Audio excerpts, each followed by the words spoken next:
Hello, I'm Paul. I'm Adam. And I'm Ben. And welcome to the Film Busters podcast. The film show with no filters, no prisoners taken, loads of disagreements, but one hell of a love for cinema. If you want to hear three friends ridiculing each other for an hour or so regarding their taste in films, then you have come to the right place. In each episode, one of the team picks a film for us to discuss. It could be anything from a recent cinema release to an all-time classic. So, strap in and get ready to get mad or get vindicated as we guide you through the murky world of being a film geek. If you like what you hear, you can also find us on Twitter and Instagram using @FilmbustersPod. You can also find each of our individual accounts. I'm at Filmbusters Paul. I'm at Filmbusters Adam. And I'm at Filmbusters Ben. If you want to use your eyes instead of your ears, you can also visit the website at filmbusтерspod.co.uk. And if busting makes you feel good, you can also support us at patreon.com/filmbusters for exclusive content. Alright, can we just get on with this now, please? Filmbusters. Hello, wonderful listeners. It's the moment we've all been waiting for. It's our wonderful roundup of 2024. It's exciting, guys. You excited? I'm excited. Waited all year for this. I was also going to say, I was listening to Brett Goldstein's podcast last year, and he does his 2024 roundup, or the year roundup, in June. Why does he do that? Because he does it on the films of the year before, and then he said he gives you 6 months to watch all the films that you haven't caught yet.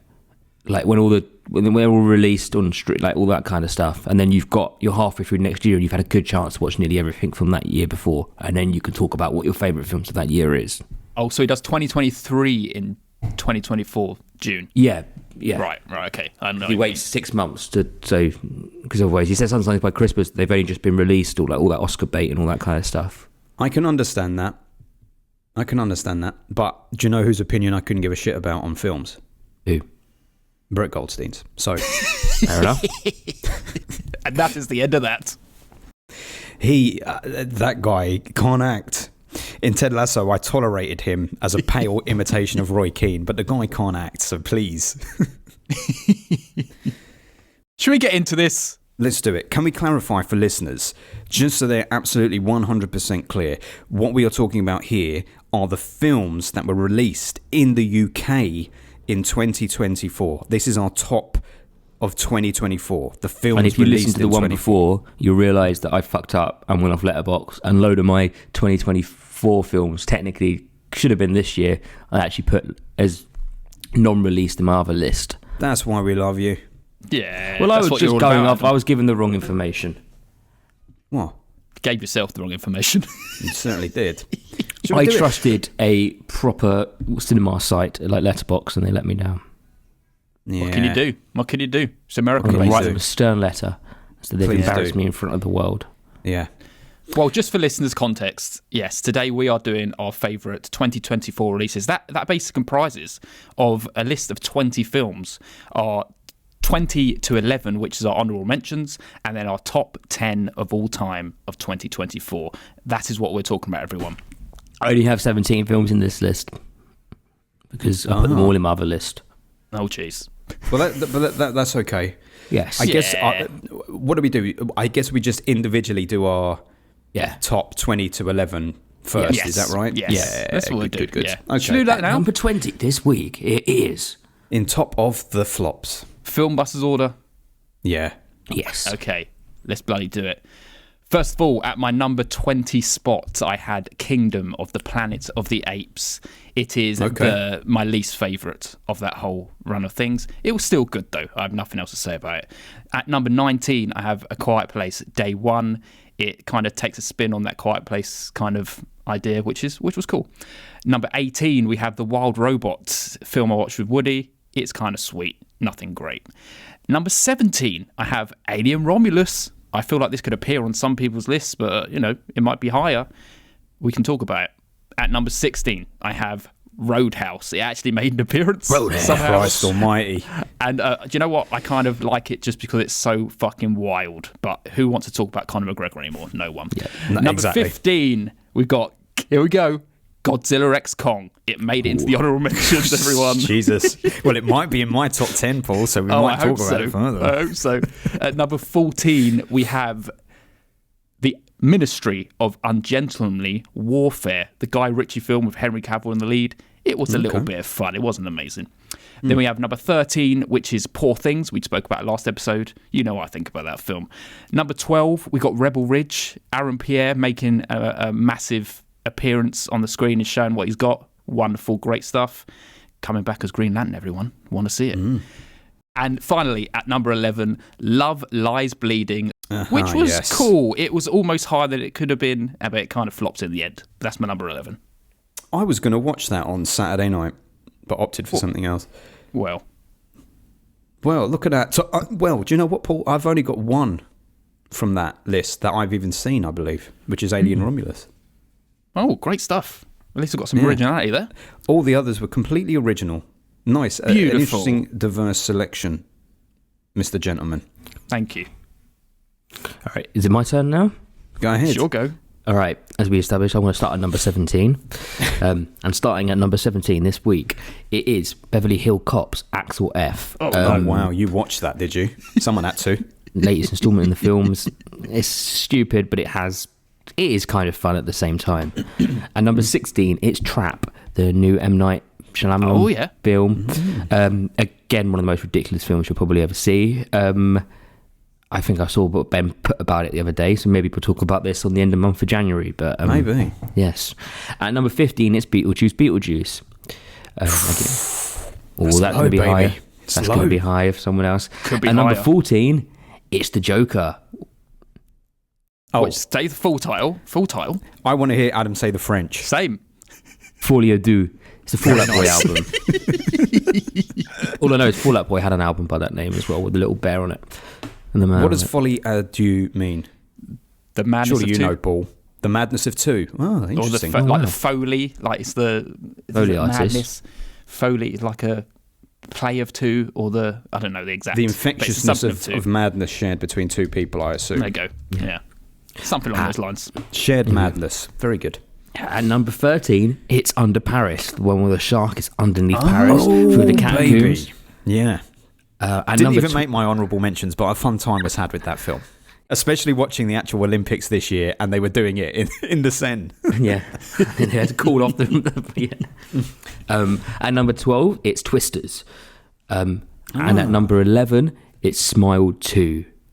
It's it ups the ante from Smile 1, in my opinion, and it's a lot more gory. I think you'll love it, Paul. Okay. Thank you. What an interesting two sets of selections, and it's going to continue being interesting because my honourable mentions are also very different as well. So we're all very diverse. This is fascinating stuff. My number 20, humanist vampire seeking consenting suicidal person. Foreign language, puberty film about a girl becoming a vampire who doesn't want to become a vampire. Very good. Number 19, Wallace and Gromit's Vengeance, Most Foul. I suspect that might be a bit higher up for Adam, but a very good and worthy Wallace and Gromit entry. Number 18, La Chimera, which I like the longer that I leave it. It's about a man whose wife died and he is looking to find a path to the underworld by raiding Etruscan tombs in Tuscany, and it's very fantastic. Number 17, Anna Kendrick's Woman of the Hour, which I think we talked about on a monthly roundup one time. We did. Number 16, Amelia Perez, the transgender Mexican musical about cartels and love life. It's a fascinating watch. Number 15, Alien Romulus.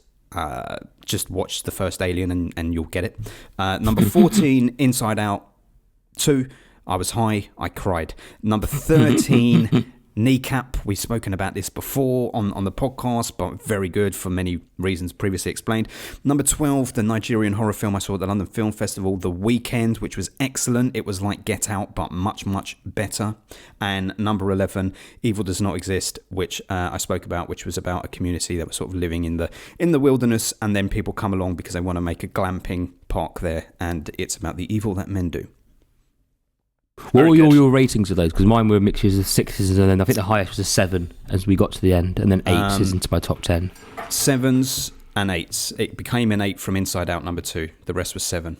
All 7s. Look at that. Wow, we flew through those boys. Barely any overlap. What was interesting was Alien Romulus. Adam did not mention Alien Romulus, I noticed, so I wonder if that's in his top 10. Don't spoil it. Right, everyone. So should we get onto our top 10, our actual top 10? Yes, let's do this. So the way we do this, everyone, you probably know already, but if you don't, we go through, we do our 10s, our 9s, our 8s, and then if someone has a film that we speak about higher up on the list, we don't talk about it until it comes up on their list. And that's it. That's all we got to tell you. Yeah. This is exciting. This is exciting. what the whole year really builds up to. Of course, always. Every time I'm watching a movie, is it going to come here or not? I love it. Beautiful, isn't it? Yeah. Love that shit. Should we do Filmbusters order? Yeah. Just number 10. Just number 10 number for 10, everyone. yes. Yeah. Our number exciting. 10. Here we go. Party time. Showtime, big time, party time, and then some, baby. Come on, Paul. Give it now. Number 10, baby. It won't be giving it now because number 10 is the substance and it's going to be higher up. So we're not going to be talking about it right now. Okay. But it's the substance at number 10. All right, well, let me take this opportunity then to just interject with a sidebar. I watched Revenge on Saturday night. Oh, did you? Yeah, that was great. That was really good. Excellent work. You could see her grounding some of the ideas she would do in substance. And But the way the fantastic. camera work changes when she changes her kind of outlook on what her situation is, how it makes her look powerful after the event happens. And beforehand, it's all kind of sexualizing her a little bit. It's like in the men's eyes. Very much so, yeah. It's Yeah, inverted. it's great. Similar kind of thing in Substance, which I think she was... Well, we'll talk about it when we get Substance, maybe. Cool. Good. Excellent. Okay, my number 10 is Gladiator 2. Oh, Have you seen this yet? I've seen it. Have you seen it? I saw it the other day. It's He on didn't my. like It's on it. my. Yeah, I thought it was fine. I want you to tell me what you loved about it. I gave it And 6. no spoilers, 6. Adam. I gave it an 8. I just thought it is ridiculous. Like, it's nothing. There is no. It is just up in the ante in every way. Like, Ridley Scott has come to have. It's not upping the ante. What are you talking Well, about? I mean, in the ridiculous, like the battles, all of that kind of stuff. Like, it is Right, okay, going I up. understand that. Right, yeah. Like, he has gone, we're making another Gladiator film. I'm just going to have fun with this film. I'm just going to go fun with the ridiculousness of the Rome. I thought the story in some way was a little bit stronger, but they kind of kept going round and round in circles. Rehash.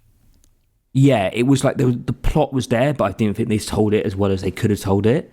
Paul Mescal is really good in parts. Like, he was quite He's all right. good in certain parts, but I didn't really believe him as a gladiator. If that makes sense. Like, Yeah, he doesn't yeah, quite have the same power Russell Crowe does. Like, when he's nowhere defeating near. all these people, you're like, I can see Russell Crowe doing that. I can't see Paul Mescal doing that. But it's not saying he was bad in the film. I said to Jenny when he was on Graham Norton and he was talking about the Gladiator, I said to her, the thing is, 20 years ago, Russell Crowe is sat there promoting Gladiator. Look at this guy compared to Russell Crowe. How can we convincingly believe him? Yeah. Yeah, like, he's really good acting throughout the film, but when it comes to the gladiator parts, it's a bit like, oh, okay. Denzel Washington is fantastic in it, though. I will say He's doing. I can't work out what he's doing. I think he's trying to be put on a British accent, but I'm not sure. he's just training day. He's just there. He's just coming there to fuck up the game. Oh, I don't know, man. He put. There's slight like hints of like Britishness. I'm thinking, are you trying to do a British accent, or are you just poshing it up a little bit? I don't know what he's doing. He's probably the best thing about the film.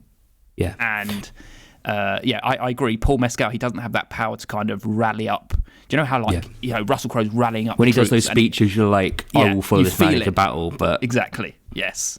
I don't feel also it for the thing Paul I quite Mescal. enjoyed is like the two emperor situation. That's a real Hate thing. them. That's Hate them. real though. They were exactly shit. like that. They were But shit. that's like real Roman Empire that happened, and the way they fell is the same. Like, it's based on the backdrop of a real part of the Roman history. Fine, but they were really unenjoyable to watch. I didn't like just them in thought it slightest. was ridiculous, and I kind of had a good time with it though. I kind of early on in the film, you're like, you do have to start suspending all belief and just ride this wave of battleness. How do you feel about the shaved baboons? I thought they were great.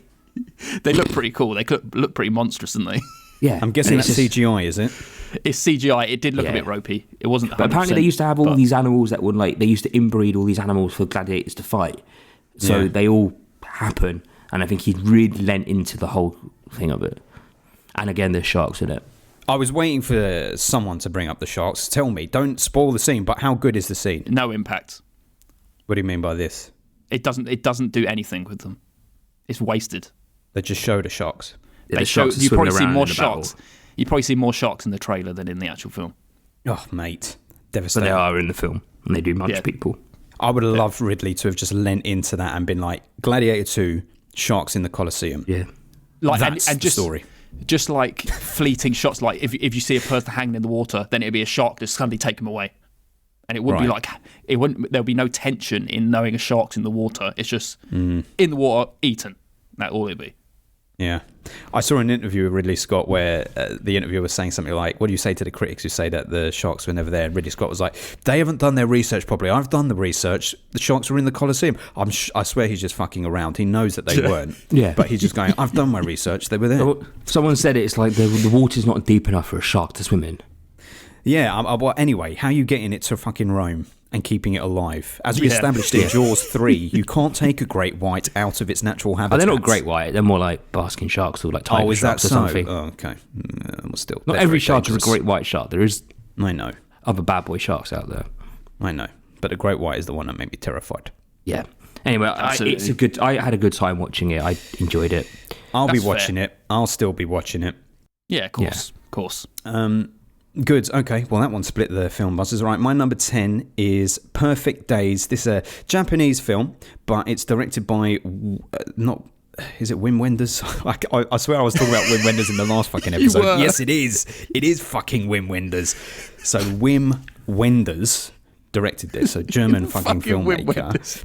We can't get away from him. So I think I told you at the time, the concept for this was that the Olympic Committee for 2020 wanted to make a promotional film for the Olympics that were going to be held there. Not 2020. What year was it when all the... It was 2020, but it moved to 21 because Right. of the COVID.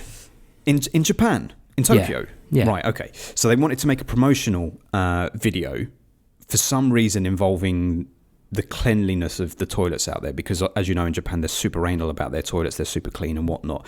And somehow that transitioned into Wim Wenders being commissioned to make an entire film about it, which then just became his. But the beautiful thing is that is what it's about. It's about a guy who is a toilet attendant, a cleaner for all of these individual toilets around Tokyo. And the way the camera follows him is beautiful because he makes these toilets absolutely pristine and spotless, and he takes so much pride in his work. And you look at them and you think that this toilet is cleaner than my fucking house after I've cleaned it. It's beautiful. But the story, if there is one, is about the fact that this guy takes great pleasure in being in the moment, whether that is cleaning the inside of a bowl of a toilet in Tokyo and being precise about his work and proud of his work, or whether that's tending to his plants at home, or when he's driving to and from work playing his cassettes of 70s rock, which he's very passionate about, and taking pictures of trees. He finds joy in everything he's doing in the moment. But the fact of the matter is he is alone in life. He didn't have anyone around him. He's just alone, and he's like 60. But the film is like, this guy appears to be incredibly happy in the moment. This is an Eastern way of thinking, right? To treasure the moment, be present, and that's the key to happiness. And then halfway through the film, you discover something about his personal life and his past life, which makes you think, even though he's happy in the moment now, there is an awful weight over him from the past. So is it possible to be happy in the moment, even though you say you've put things behind you, but the weight of this thing still weighs heavy over you? And it's a beautiful film. It's very lovely. It looks incredible on screen, but the whole thematic area about can you really live in the moment happily is beautiful. And the final shot, the final scene of the film is one that is completely open to interpretation, and I don't think there is a right or a wrong answer. It will reflect what you think about life, what you think is going on in the final scene with him. And I thought it was a beautiful, beautiful film, and there's a lot of tears to be had on screen, not watching it. There's a lot of tears and there's a lot of smiles, and it's just about the human experience, which is that everyone wants peace and contentment and happiness, but there's a whole world around you that you can't control. So how do you do that? Beautiful. It's highly rated Yeah, as well. yeah. Very highly rated. A lot of people have watched it and given it a lot of my friends have given it a high rating. Yeah, it's very excellent. 8 out of 10 for me. 8 out of 10. Nice, lovely. I forgot to say my Substance was a 7 out of 10. By the way, yeah. And my Gladiator and my next one are low 8s. They're like I'm probably maybe could go a 7 if I watched them again. Okay, fair dues. I'm sticking with the 8s because I'm being nice. Yeah, very good, very good. We're going to my number 9, and this is my first 8 of the list, and it is Dev Patel's Monkey Man.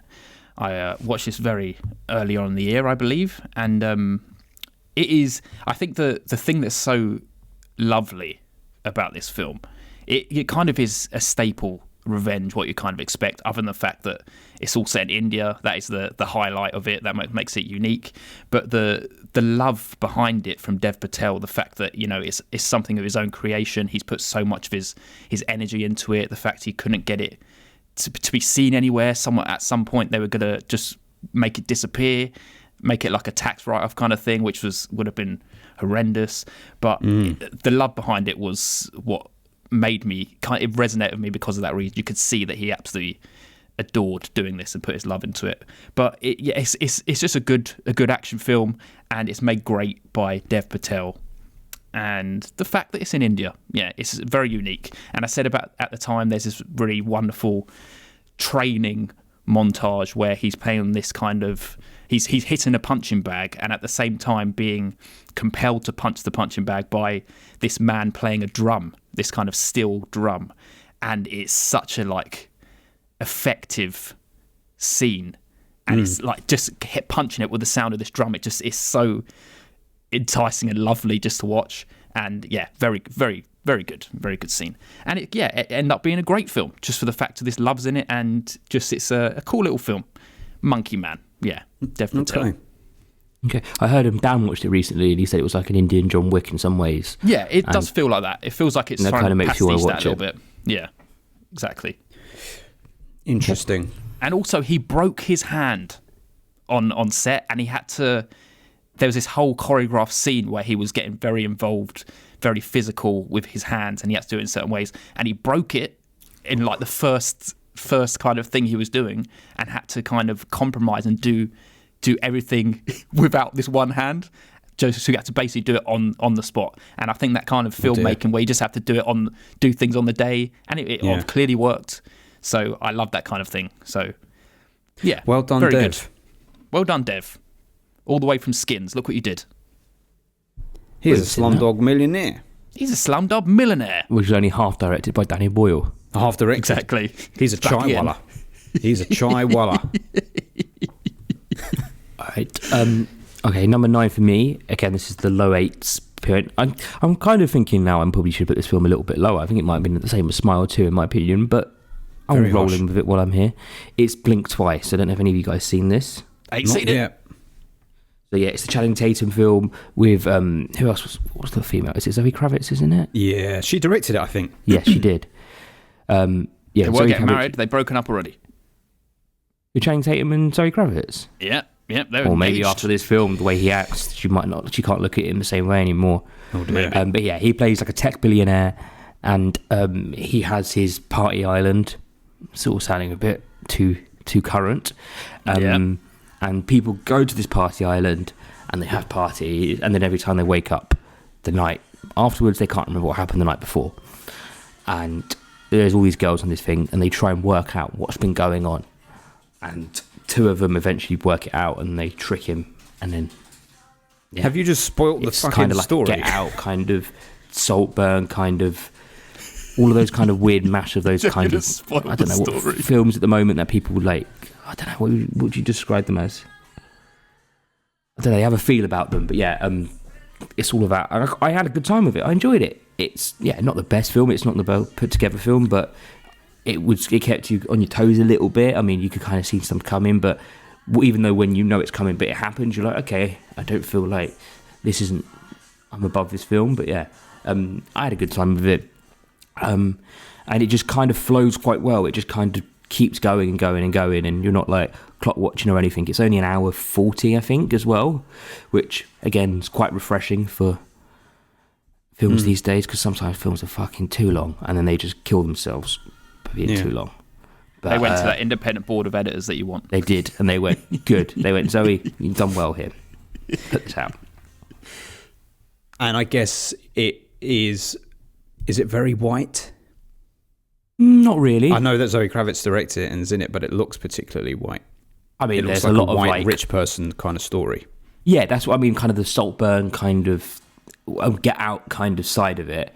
But the people involved in it they're not always like, it is kind of very much the white male privileged rich people, billionaires at the top, and then all the girls they invite are like cocktail waitresses or kind of other people of society that get invited to this island that they think they're above.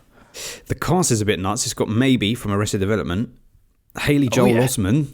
Oh yeah, he's in it. Oh, Christian Slater. But he plays Haley Joel Osment in it. Agent Dale Cooper. He plays Haley Joel Osment in it, I think, from memory, and they just pay him to be there as Haley Joel Osment. Oh, really? That's interesting. But anyway, yeah, it's short, it's sweet, and it's a bit of fun. Very good. I don't know Wicked. why he's using a Polaroid camera in the 21st century, just to be different, I suppose. Edgy. Yeah. all that DSLR. stuff's coming back for these youths now. They're like, oh, I know. let's use like Polaroids and go back in time and use like really shit quality cameras. And it's like, just use You better know ones. what, though? I will say there is... when we had people around for New Year, Corvette bought her new camera. Was it DSLR, the old kind of ones that you used to have gone on holiday. And there was something nice about the photos that aren't perfect. I think now with an iPhone camera, it's too good. And then you look at the camera, you look at it afterwards, especially when you're a bit drunk, and you're like, everything shows up.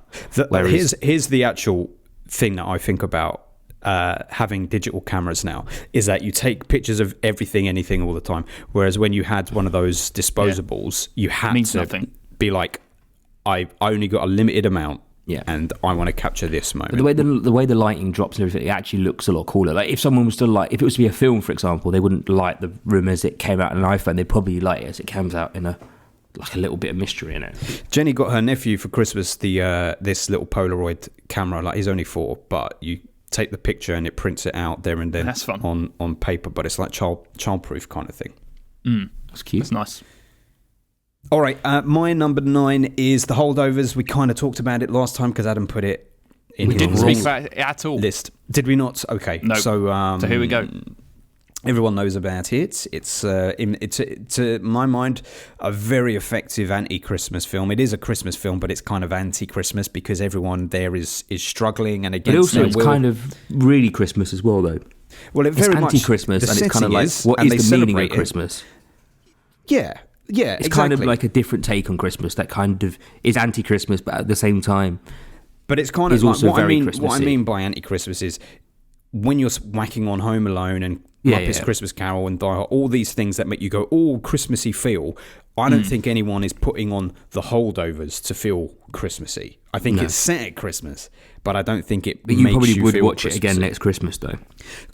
Possibly. I'd definitely Anyway. throw it on in front of a nice log fire. That's the kind of Yeah. feel I'm getting.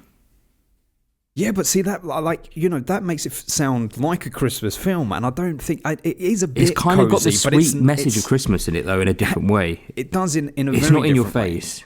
We're dealing with a lot of pained people. These are people who are very, very It's a pained December about their film. life experiences. Well, I think there's a lot of heart to it for sure, but it's kind of present and packaged up in a way which is not immediately like, this is going to make me feel cozy. This is actually going to challenge me all the way through. Because even Our Man, it's like a conscious decision by Alexander Payne to have Giamatti have this condition whereby he smells a fish because his body can't break down a certain chemical. And for us as an audience, that's kind of like, ugh, you're instinctively sort of slightly repulsed, and then you're like, oh, but it's not his fault. But it feels like the whole film is kind of doing that. It's like we're bringing you in a little bit, but we're also pushing you away because we're showing that these characters are not perfect. All of them, they're all decent, complex, flawed, real human beings, but they've had stuff going on for them in their lives, which means that they kind of keep you at an arm's length. And the beauty of the film is that it breaks down over time, and you feel for them. And the main thing I like about it is that it's that.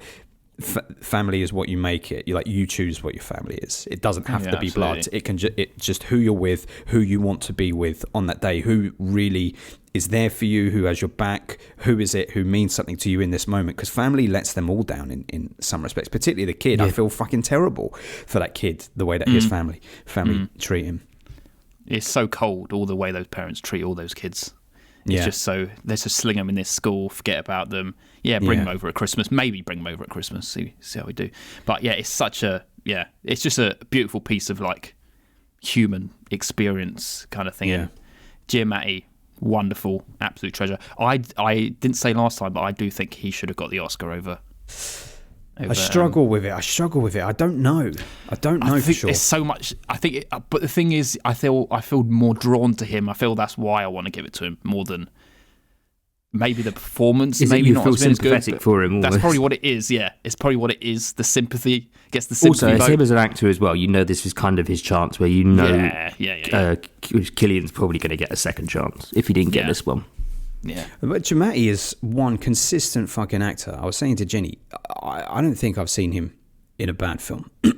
Not off the top of my head. Like even Big Mama's House, I like. I think Giamatti is absolutely solid in everything that he's in. Do you remember that film Big Fat Liar?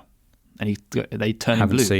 Haven't seen it. I think it's called Big Fat Liar, but I can't remember if he's actually good or not in it. But I was trying to think the other day because I think we kind of broached that subject on the first time watches roundup, and I was thinking, is there a film? And I'm pretty sure Big Fat Lie was a random kind of kids film. It was it. And here's the other thing that I'm going to shout out. This doesn't get spoken out enough, so I was very delighted when I hear it. He talks about having hyperhidrosis in this film, like three-quarters into the film. I have that. So I have hyperhidrosis in my hands. I went to a doctor when I was a kid because it felt to me debilitating, because anytime when I was in church, I used to hate having to make the sign of peace with people because my hands were dripping. And when I was at school, anytime you shake a hand or something like that, my hands would be clammy and wet. And I went to a doctor and he was like, this is hyperhidrosis. And I've told you before, Paul, that they said we can either go into your, I can't remember what it was, the armpit and cut something, or we can go into your chest cavity and cut something to basically stop you sweating in your hands. And I was like, fuck that. I'll just have my hands sweating from time to time. Chest cavity as well. That does I know, chest cavity. He said it, but like something like that. There are so many conditions that people have, and that was what was nice about this film. Like he had those things. He had hyperhidrosis and he had that fish thing. Some things that are so unique and specific to people, but the people who suffer from it, like it's an embarrassing kind of thing because people don't know about it and they don't realize like. People could be rude by going, "Oh, this person always smells of fish." You don't know why that is. That's something they could be super self-conscious about. And for me, it took me fucking years to get over having hyperhidrosis. Now I don't give a shit. It's just that's just how it is. If you touch my hand, we've never shaked hands. That's how it is. Cuddle. We've shook hands many times. I have to say, I am grateful. That's one of the best blessings of my lifetime. Is that we graduated when I was in the 90s. Men didn't hug and pat people on the back when they saw each other to greet them. You sort of shook hands, right? I'm so grateful that the 21st century moved into this hugging and patting on the back stuff because I just don't have to do that most of the time. Yeah. That's nice. Anyway, shout out to hyperhidrosis. That's all I want to fucking say. Shout out to the hyperhidrosis sufferers in the world. There we go. Highlighting it in this film. Good. Wonderful. It's probably the sharp a little bit higher. It's Beetlejuice. Paul's not getting a chance to talk about his films. Yeah, no, we got it higher, baby. It's a 8 out of 10 for me. There you go. On to the next one. Go on, Adam. Number 8 for me is one that I think Ben has mentioned. Obviously, it's higher up on my list then, I think. And it's Wallace and Gromit, Vengeance Most Foul. Okay, come on in. Oh, yes. What a lovely Christmas Day movie this was. This was top Did you tier watch it on Christmas Day, yeah? I watched it on Christmas Day when it went out. Nice. And it was nice. It's just so good. And I'm also kind of loving the whole world of like Wallace and Gromit's kind of come back to people now. Like you'll keep seeing all the old little clips popping up from the old films of people loving them, and especially at Gromit just being Gromit. And Feathers McGrath is just a brilliant villain. Awesome. Like, how can somebody who doesn't speak be so evil? And it's just so funny as well. Like it's so like even if you're listening to it, it's funny. Then you're watching it, and it's almost like you can't. I want to watch it again. I feel like so much of it you can't pick up on, and I keep seeing on like social media again afterwards, oh, did you notice this little bit and all of that? And you're like, no, I didn't. But it's like, and it's so funny. I watched it yesterday. Oh, did you? Yeah. So I'm Did Woody love it? I can get involved. Yeah, 10 out of 10 he gave it. Obviously. Wow. So, yeah. Of course. Oh, Woody, yeah. We also watched Wrong Trousers the other day. It doesn't beat Wrong Trousers for me. I think Wrong Trousers just... There is something in the magic of the old ones. The old it's- ones are the best ones. It's like a Hitchcock film. Yeah, it's just... I feel like this one opens the world up a little bit too much. But I like the insular kind of film of Wrong Trousers. But yeah, it's still a good film, yeah. I gave it a 7. Okay. I just thought it was just fantastic. It's like perfect on Christmas Day. Like, it's what you want. Yeah. I would have liked to have seen it on Christmas Day, but too much was going on, so had to settle for Boxing Day. Watch it on the Boxing even Day. that whole period of just sitting down and just watching. Yeah. Again, it's just...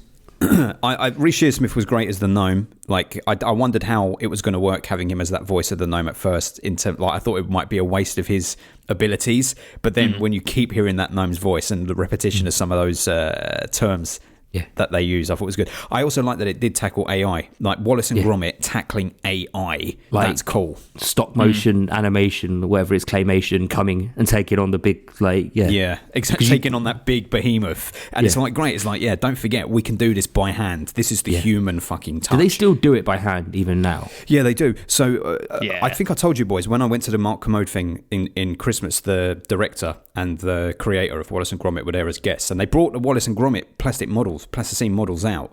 And they were making it there and then. But they said they do. Like, so Commode was like, so for us to see a 15-second shot, how long is that taking for you to make? And they say it could be, depending on the complexity of the scene, it could be anywhere from 2 days to like 2 whole months just to get the perfect sort This of is stuff. like an hour and a half as well, this film. I know, but that's why they're just spacing it out for so long in between releases.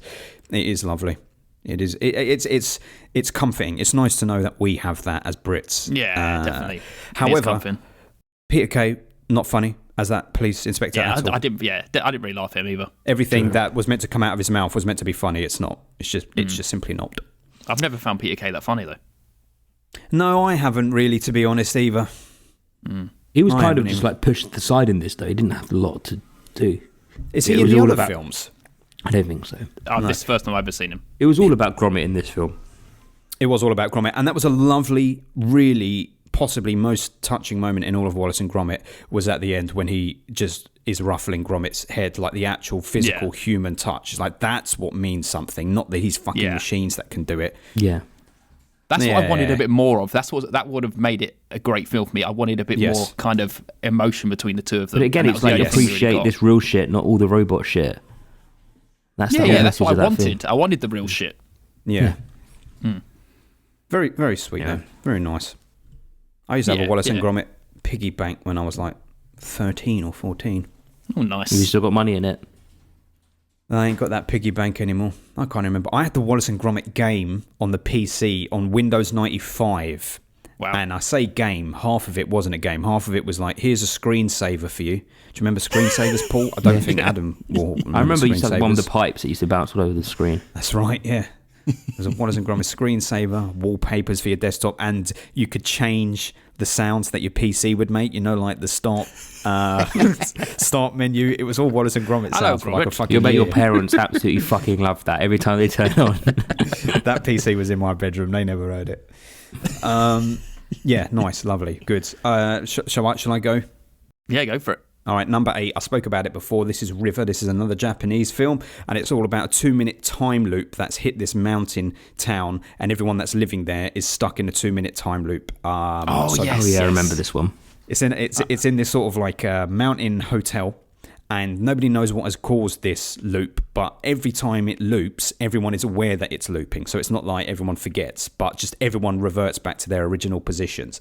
And as the film goes on, they keep trying to work out why it's happening and how they can stop it. But after 2 minutes, they end up going back to their original position. So it's a very fun experience for that. It never gets boring because it's constantly jumping back and you're joining different people in their start points. It's like a video game. Like everyone goes back to their start point. And ultimately kind of similar to that Wonderful Day, Perfect Day. It's all about stop thinking about the past, stop thinking about the passage of time, just go with life. You can't stop what's coming. People will get older, things are going to change, you can't stop it, you have to go with it. Don't try and stay stuck in this moment. If you're in it now, enjoy it because it will go. and trust the Japanese to do that. I love that. It's definitely something I got to watch. I love a kind of time. Yeah. manipulation film. Going in, I think it's fair to say to you, the ending, the last few minutes will disappoint you, but it is the journey, not the destination. The ending disappointed me. Yeah. But the journey is what matters. Is that what you say to Jenny before you get it on? How crass. Crass. Of course. Deary me. There you go. River, that's called. Lovely stuff. Wicked. And once again, I feel like I could be not saying anything. It's Inside Out 2. I've got it on number 6. All right, so we'll have to wait till then. It's an 8 out of 10. Anyway, there you go. Wait till It's then. 8 out of 10 for me. I think this is Is very much... that the first film so far that all of us have brought up? It will be, yeah. Well, Wallace and Gromit technically, but Paul didn't have it on his list. How It'll about probably be on the this year. substance? The substance. Yeah, but we haven't got there yet. We ain't got to it yet. But yeah, that's it. yeah, We'll that's first tally film at the we'll end. We'll tally at the end. Yeah. Yeah. This is the one that I think maybe everyone's got. It's number 7 for me. It's Alien Romulus. Yes. All right, here we are then. Yes. I thought this is a very, very refreshing take into the alien Refreshing? world. Yeah. It's almost... It's the fucking same. It is the same, but at the same, it's so different though. I feel like it's like they... I know it's why you not love like... It's not like... He likes all the young bucks in it. The young people, yeah. Yeah. I don't know. There's something different about the characters and the story that's... Even though it's all very similar and beat for beat in some ways of what the old ones are. But at the same time, it doesn't feel like that when you're watching it. I'll tell you the problem by going with the young cast. And here's the thing: I did enjoy it. It was just this is the worst out of all of them because it's not new. There's nothing new in it. But the cast, by trying to appeal to a younger audience by getting this cast of young people, which I'm not against, what they've done is they've tried to modernize the characters, make them a bit more relatable, make them as individuals a bit more connective to young people today. Like, oh, I can see myself in that character. I can see myself in that character. But they've missed the fucking point that Alien was never about that. The first Alien is as cold as hell. It's not meant to be about the people, the individuals, the personalities. It's meant to be about this workforce that have been sent out there, just grunts who've now got to tackle this alien. And in the second one, it's about all these bloodthirsty, tough Marines getting obliterated by aliens. It was never really about the depth of character. And I know they did that with Ripley as it went along and they tried to unravel it more. But by doing it with this cast of new characters that none of us knew before this film, it was like, no. Yeah. And if you're going to do a brand new story as well. Don't honour all the stuff we've already seen. Because nothing was done in this film that wasn't better in the original. Yeah. Yeah, that's the thing. They're leaning that Fede Alvarez leaning into what he's good at, or people think he's good at, is that horror kind of aspect of slasher films, where you get all these young teenagers, expendable people who they're going to just roll you up until you want them to die, and that's what it's kind of doing. Half the people I don't even like in it. They're not likable. Well, Andy carries this film a lot. David Johnson. He's good. He's so good. Yeah. He is the best. Well, him and the I've forgotten her name. Whatever her name is, they're both Katie Spaney. Yes, those two are both good. Yeah. The rest I can leave. I agree. I think the best thing this film does is put facehuggers as something really formidable and terrifying. They you could see the practical work of these facehuggers and the way they come, like almost like a horde coming after you. They're scarier than the xenomorphs in this. Well, I know they're all called xenomorphs. They're scarier than the alien, fully evolved aliens. I don't know what they're called. They've got facehuggers, but everyone calls them xenomorphs. But that's the whole. I don't know. Species. Do they call the facehuggers xenomorphs? They are xenomorphs. I They're type form of it, aren't they? It's not fully formed, isn't it? Yeah. So it's like the baby. They come out the eggs and they chase you and hug your face. Yeah. Did any of you two watch Big Fat Quiz of Everything? It was on just in the new year. I did not. Not Big Fat Quiz of the Year, Big Fat Quiz of Everything. And then the last question was, can you rank these horror villains in order who has the most on-screen kills? So pissed off and surprised by that. Hang on, wait, don't tell Paul. Was I. Tell him who they are and let's see if Paul can do it. So we've got Pennywise, What's Freddy Krueger. So who's had the most on-screen kills? Okay, go on. So Freddy Krueger, Pennywise, Xenomorph, but it's every Xenomorph in every Alien film. And the girl from the original, from the American version of The Ring. Samara. Okay, so Xenomorphs. But they have to be killed on screen. It's not off-screen kills. They have to be killed on screen. Xenomorphs on top. Okay, and then? Then Freddy Krueger. Okay. Then what's the first one? Pennywise. Or the girl from The Ring. What you've got. Then The Ring, then Pennywise. That's exactly what I said when I watched it. But it's wrong. Yeah. Okay, what is it? So Pennywise is bottom. Yeah. It was like 16 kills. So that was correct, yep. Then it was Freddy Krueger. Okay, yeah. He had like 40. Then it was like Xenomorph, which is like 100. Then it's the girl from The Ring who had like 170 or something like that. I mean, I haven't seen them, so... But that I fuck those American remakes of The Rings. But I said at the time, look, this is what is wrong with modern horror, because what they've done there is the other three have proven their worth in horror history, right? They've proven their worth. They're scary. You will remember them. And it didn't matter that they didn't have the highest kill count, because it's not about how many people you kill. It's about how effective your fucking horror film is. And The Ring, Samara, The Ring, how the fuck is she killing hundreds of people? They would have done some mass horrible event or some big montage scene, which would have just been crap. Yeah. Yeah, or she took out like a whole school or something like that. Exactly. Ugh. But yeah, like Freddy Krueger, I thought would have been a lot higher, because he's like, I thought he had like 100 because I there's thought Freddy would so be many higher. films. I think I said... Jason's the most, isn't it? Out of everyone. Can't remember. I think Possibly. Jason is. Anyway. There Okay. you go. Over to you, Ben. Anything What else? about, let me just say what- one more thing. Let me just say about this You're gonna say the Alien same franchise. I don't understand why people were hating on Prometheus and Covenant so much, because they're the thing that I love about Alien, the Alien franchise. This delving into like kind of this mythology of these creatures, and yes, making it a good Alien film. It turns into a good Alien film, but like building it up and like making it into this really like amazing prophetic kind This of is the thing. story. Those two films are so much better than Alien Romulus, and they tried to so do much something better. new. Even I know Ridley Scott has turned his back on Prometheus. He's like, "Oh, we didn't do that properly." It's like, mate, stop saying that. Yes, You it's did amazing. Perfectly fine. It was great. I enjoyed it, and Covenant was a very worthy follow-up. And then instead of going down that route, we drop. We get in the Alien television series this year, of course. Oh yes, we are. Which will be exciting. Made by the guy who's done the Fargo, Noah Hawley, I think is his name. Okay. So interesting. that I think will be very interesting.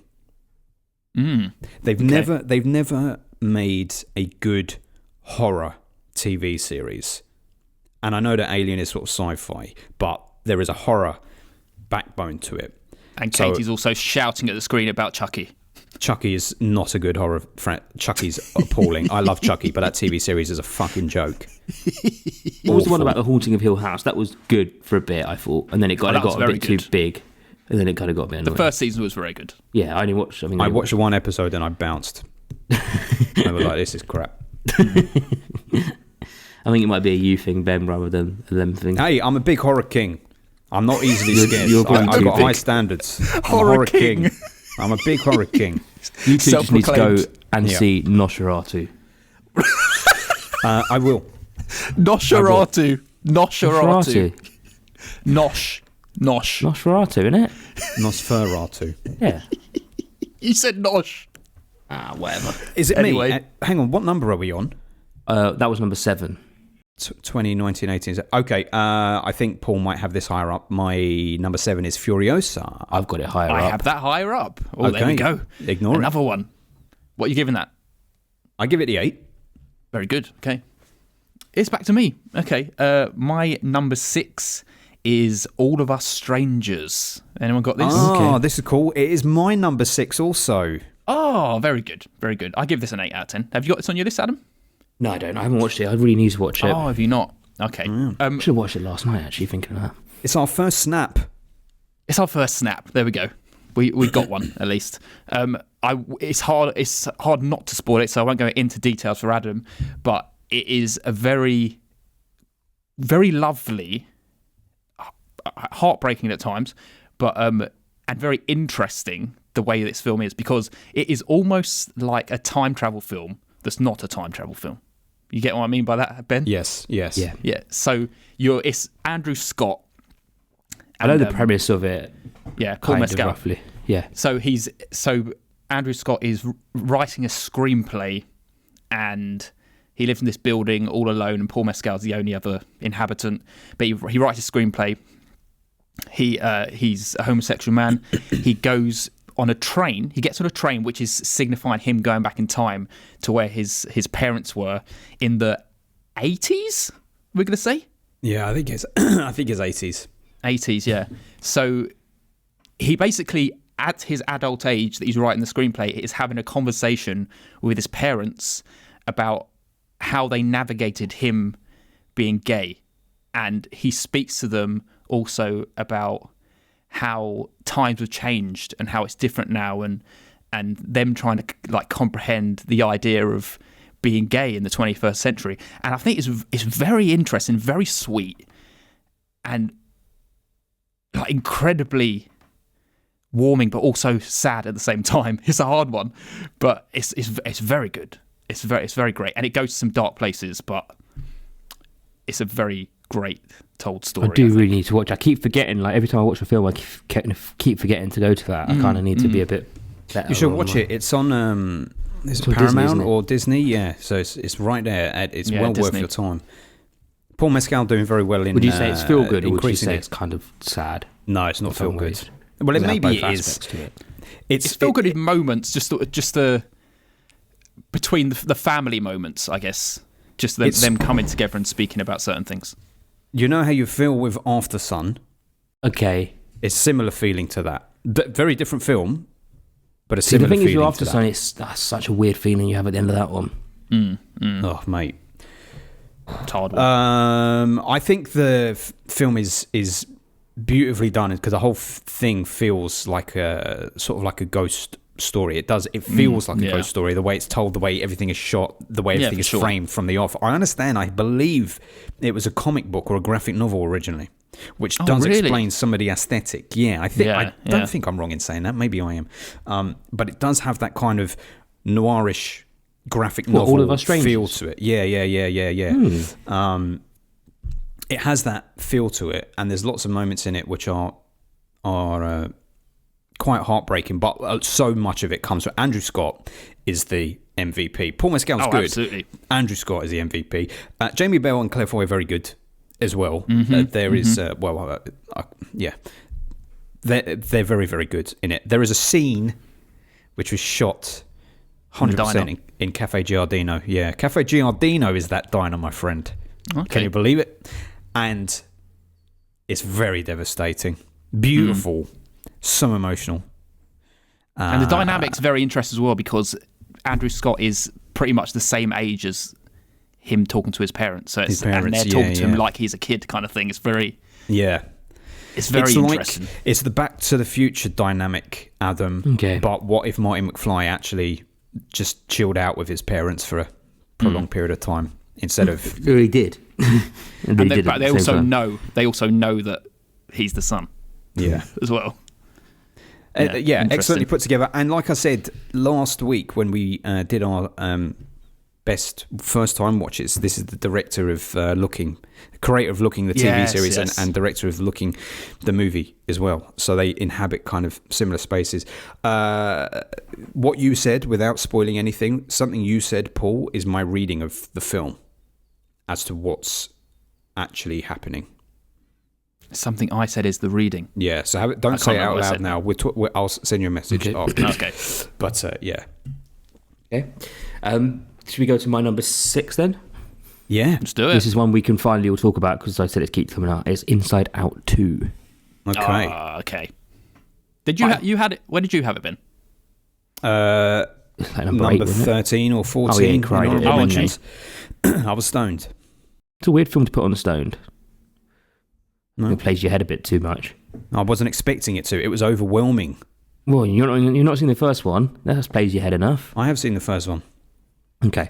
I think this is much better than the first one. I think I I found do the as first well. one quite irritating with Yes, quite a me lot of the too. characters, especially the Blue Gale. Yeah, Joy. Fucking so annoying. She's supposed to be, though. That's the whole point. Yeah, I know, but even it if was you're a bit annoying, overbearingly annoying. don't put her in. Did you cry? I don't think I cried it. No. Fucking lizard. How could you not? I think the only thing is we watched a bit of it, I remember we watched like an hour of it, and then I was like, oh shit, we need to go. It was like a day when it was raining, then it stopped raining, so we had to go take the dog for a walk when it wasn't raining, and then came back and watched the rest of it. So I don't know if that took away that moment of it. It broke the spell for you. Yeah, I ran away from it. I couldn't dealing with it. But yeah, it's good. It's such a, like, as a kid to have these kind of films is, I'd say, you're quite lucky. It's like, yes, you really kind of try and understand emotions. I think they are. Yeah. As if you talk about Pixar and everything they do, these are probably the most, what do you want to call it? Important. Like actually important films. Like they make all these other ones that have slight messages in them, but like these ones, I don't mean anything does it on this scale, does it? I think we're saying important because they resonate with adults as well. That's probably what makes them feel important. They're big themes that adults can also relate to and remember when they were at that point. But also, yeah, kids, I guess, now are seeing anxiety. Like, no one was talking about something like anxiety when we were kids. Yeah. It just wasn't spoken about. I don't even think I would have known what the word was. And also, it's if like the first one was quite a complicated idea, but this is like, I can't even imagine a young child being able to grasp what it's actually trying to say in this film. And that's probably why it resonates even more with adults. And it's probably good as well that a child's watching this growing up, because they can kind of learn from it as they're growing older. As they go along. I feel like it's more aimed at like teenagers, potentially, this one. This is kind of the age, which is the age of what the our character is that's inside the head. Yeah. But it is, just wrapping your head around all these emotions, and it's emotions we feel every day, and it's so, it's like, resonates with you so much. It's gets very emotional. Yeah. I did shed a little tear. Yeah. I did. I was biting back tears constantly over the littlest thing was making me. I watched this before me and you recorded with. It was either Peter or Julio. I can't remember which. It was that day. I think it was Peter, actually. I think it was when we did that one. So you had a nice cry before our episode. Yeah, I got my emotions out. That's why I was soulless on the episode. What number was that? That was number 6. Yes, so it's back to you, Paul, because I've already done we did All of Us Strangers. Oh yeah, of course, yeah. Okay, so mine is, this is number 5, another Kaylee Spaney film. It is Civil War, Alex Garland's Civil War. Oh yes, I want to see this badly. It's just come onto Amazon Prime, hasn't it? It has. Oh, has it? Oh, there you go. Yeah. So this was potentially a high fly. It was like a 9 for most of this. It's landed on 8, and it kind of loses it a little bit in the end. But the idea of it is just fantastic. These two factions just fighting against each other. It feels like it should be political. And when I was going into it, I did think it was going to be like the left versus right. But it's not in the slightest. It kind of mixes it, because different states who think a red state or a blue state are actually joined forces in this film fighting against the president. It's basically just a president who just decides he doesn't want to leave the office. And he has people against him. And it's told that it's created this whole war zone in America, this civil war, where the different factions are fighting off against each other. And you're with Kirsten Dunst. You're following her press team, and Kaylee Spaney is this new recruit they want to take along with her, who wants to get into press. And it's just the coldness of these people who have to kind of cut off their emotions in these situations. And it's like navigating that through this war zone. It's kind of like a road movie, just moving all the way through different states to get to the White House, because they got the idea is they want to get to the White House because this faction said they're going to the White House to execute the president, and they want to get the final interview before he's executed. That's basically the idea. And it's really intense in places. Yeah, it sounds great. And the what's his name? I keep calling him Todd. What's his name? Kirsten Dunst's husband. Jesse Plemons. Jesse Plemons. Yeah, he. You see him in the trailer. Yeah, his is probably the most intense scene. You know, he's amazing at playing a bad guy, and his scene is incredibly tense. And when it gets to that, he's not even in it that much, but he's probably the highlight of the actual film. Right. But the rest is still incredible stuff. Just the moral quandaries of being a press person. Yeah. And yeah, it's a great idea. It just kind of losing it a little bit at the end for me with the direction it takes Kirsten Dunst's character, but it's a very great watch. Yeah, I'll get it watched soon. I saw it came with Amazon King yesterday or something. So I think one of the criticisms that I was seeing online at the time was some people were saying that they didn't like that it was doing this whole neutral thing of showing things but not taking any actual stance on it. Yes, but that is meant to be what the press is supposed to do. They're meant to report the facts. And That's and very apparently true. she used some actual right-wing footage in it or something like that. Like right-wing propaganda footage. Like proper. Okay, right. It's I don't know. I just don't feel like they would do that. They wouldn't make it an actual it's all for real a point, life. it seems. Yeah, it works. It works for me anyway. there is an argument that these people do have to remove emotion in order to do that job, because the minute you bring emotion, it's like documentaries. By the nature of making a documentary, what you decide to shoot and what you decide not to shoot is your bias. So if you point the camera at this rather than that, like, you just don't get involved. Like, you have to sit back and watch it play out, no matter that's how like the nature documentaries, isn't it? Documentaries, yeah, but even like real life documentaries, like, you're not meant to, like, if there's people fighting, you kind of almost don't try and get involved. You kind of watch it play out, don't you? That's Adam. Adam loves to watch them just fighting in the street. Look out the window. He's like, I'm not getting involved. He's just recording it. He's not even press. Yeah. It reminds me of a vet that I knew who, when I spoke to her about, not a vet that I went to, but this woman was a vet, and she said, like, she had to emotionally disconnect from the animals that she was treating. So in order to love them and give them the best care, you almost have to not be, almost have to not care about them emotionally. Don't invest emotionally, so that you're able to put them to sleep when the time comes, because she did that a lot. And if she gets emotional about doing that, she's in the wrong line of work. Yeah, absolutely. Yeah, but as well as that, you have that dynamic as well. But these people are in a war zone, and they're not even equipped to fight for themselves. So they're in the line of fire, and they're trying to get away from these, like, explosions or whatever. But it's just, you just know that at any moment their lives could be in danger, and they have no way of helping themselves. So that intensity is ramped up because of that as well, which is great. Yep. That's what those reporters are going through in Gaza every fucking day at the moment, trying to bring the truth out. Would you say it's his best film? Alex Garland's best film. I'd see, not his best written film, but best directed. Yeah. Interesting. Or is it Ex Machina? Maybe Ex Machina, Ex Machina. What would you call it, Ex Machina or Ex Machina? Because I say Machina because it's machine. I would say Machina as well. Yeah. Yeah.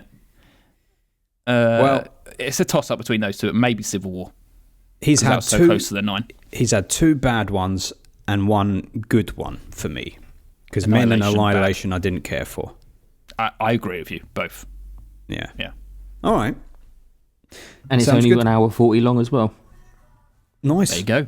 All right. We'll watch it and see if it ends up in the end of the month. Independent board of editors. Yeah, I mean, it's fucking splits people. I'm looking on Letterboxd, and the ratings from people I follow are a bit all over the place. More people giving it high than low, but there are some that are very low. Yeah, it's all true. right. Okay.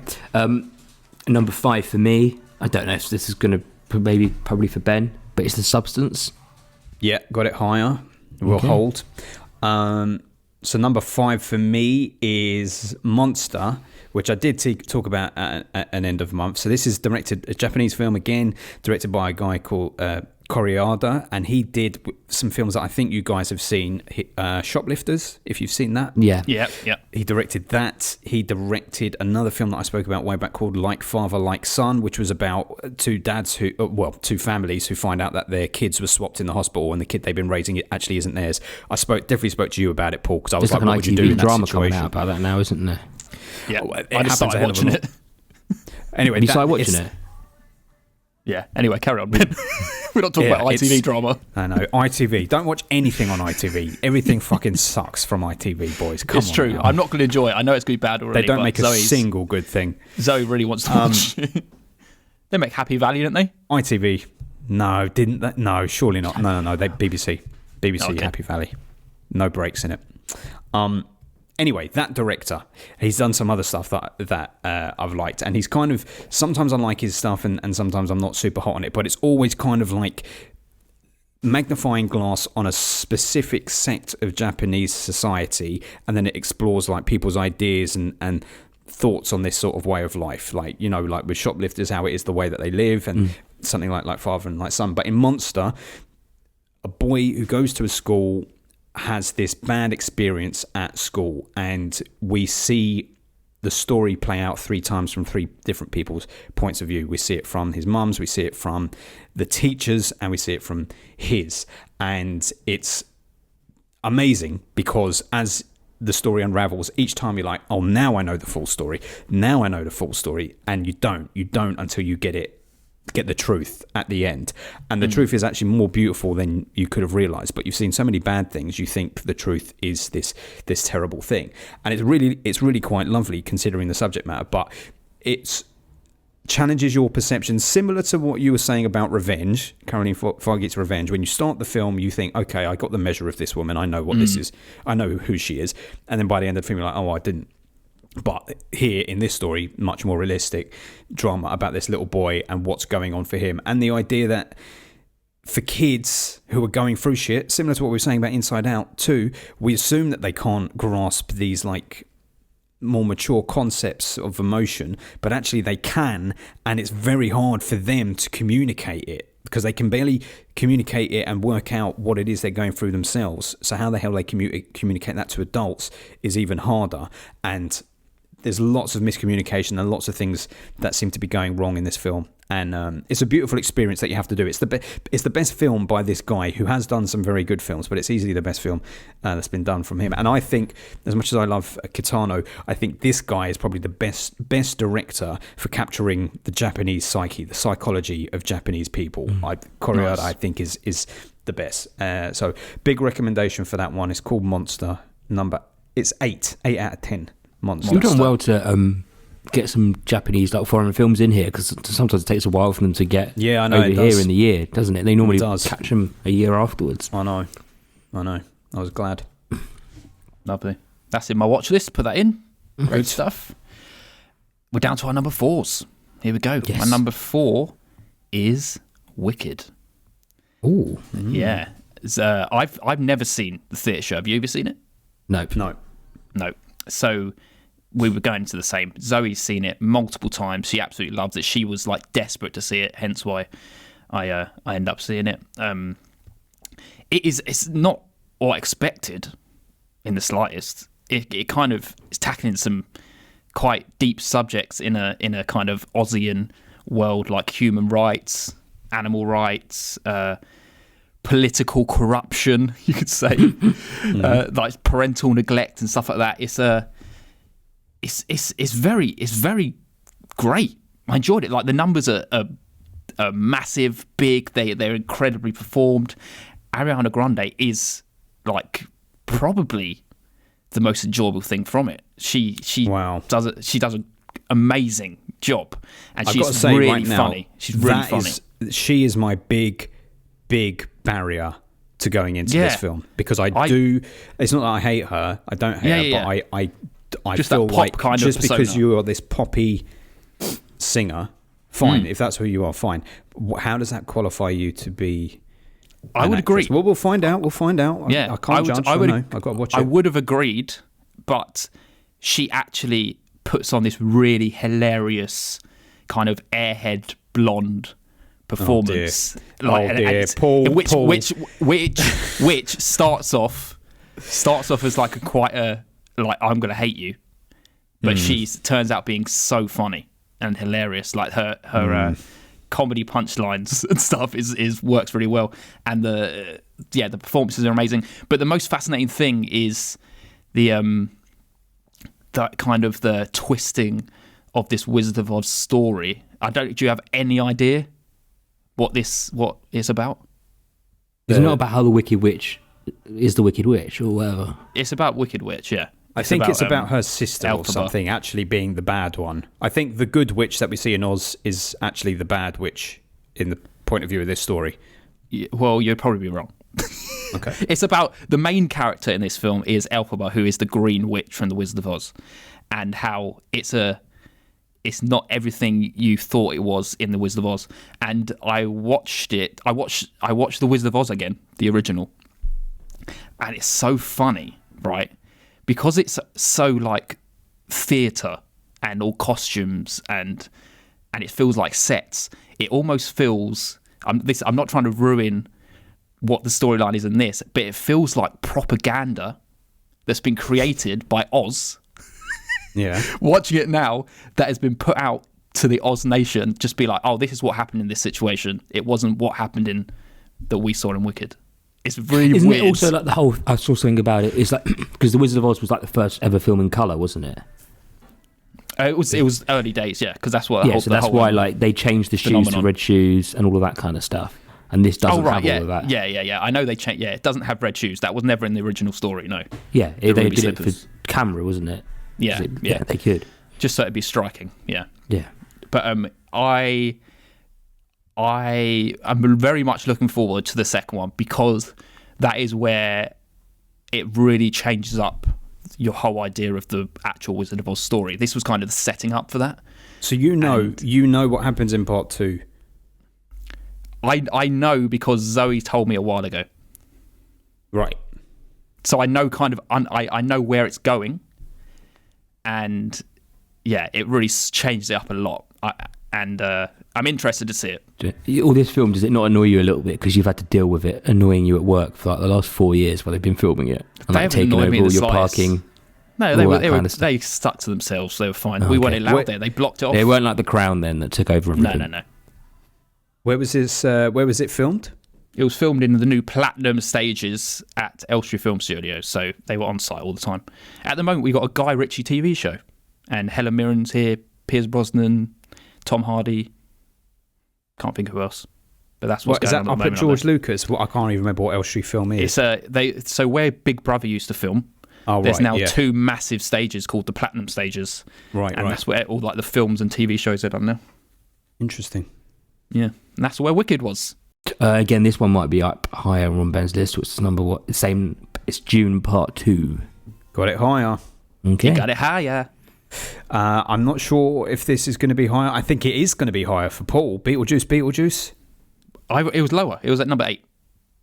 Oh, So it's right. time We to already talk skipped about over. Okay. Is it time to talk about it? Here we go. So this is the go to war with Julio section of Filmbusters. Julio, I know you feel the complete opposite to this and all valid points, but I'm going to take this opportunity, if you'll indulge me, to rather than just say, this is why I like Beetlejuice, to address some of Julio's points as to why he didn't like it and say why I did like it in response to some of the issues that he had. So we know the story, like it's a fucking sequel to Beetlejuice, so don't need to rake over the obvious stuff. Julio's concerns. Julio is a big fan of the original as well. Very much likes it. But his concerns, first and foremost, no Alec Baldwin, no Gina Davis, or no good explanation for why they weren't in there. He said there's only just one line sort of throwaway, and that upset him. I get that. However, if Alec Baldwin and Gina Davis are in this film, you use de-aging technology to keep them in it, right? If you do that, you open that up to criticism. And Julio's been a critic of that very much so. He was with Indiana Jones in the Dial of Destiny, and he did see Alien Romulus, and he was of that. So he would have been with that. But coupled with that, Gina Davis and Alec Baldwin, their characters, they transitioned over into Their the story's afterlife. over. Their story's over. They're done. Time for new characters, Julio. We can't just stick with Also, the past. isn't there just a whole other world if you put Alec Baldwin in this film? There's Well, like we could a open whole other ourselves list up of to that. things that come with putting him in this film at the moment. Possibly.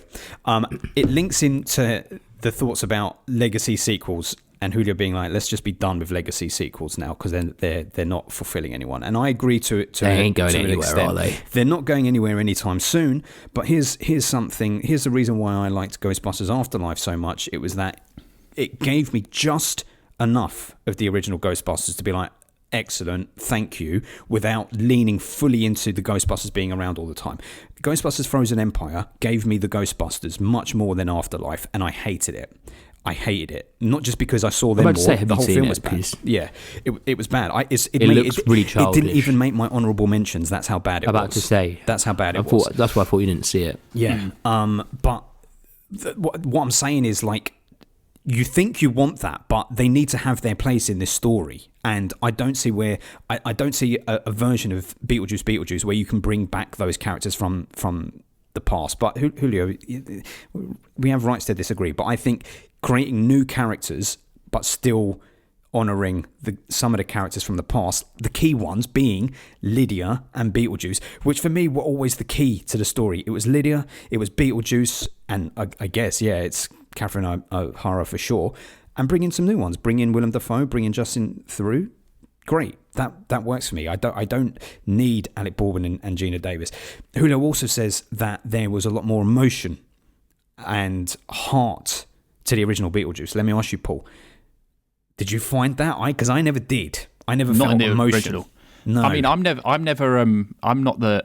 I think it's great, but I'm not like a massive fan of Beetlejuice anyway. So maybe that kind of helped me enjoy this because I didn't have the baggage of loving the original. Well, see, and that's an interesting point because I think that's also why I enjoyed it. Is I like the original. I love the original Beetlejuice as well, but I never saw it as a sort of emotional film. I like Lydia's journey through just it. Fun. Just fun. And for me, this was continuation of the fun. But I think for Julio and for Alex, based on what I was picking up, they both saw a bit more emotion in the story that they thought was lacking in this. And I think if you found emotion in that first story, then yeah, I guess you would be disappointed by this because there isn't a lot of emotion. It's just a good time.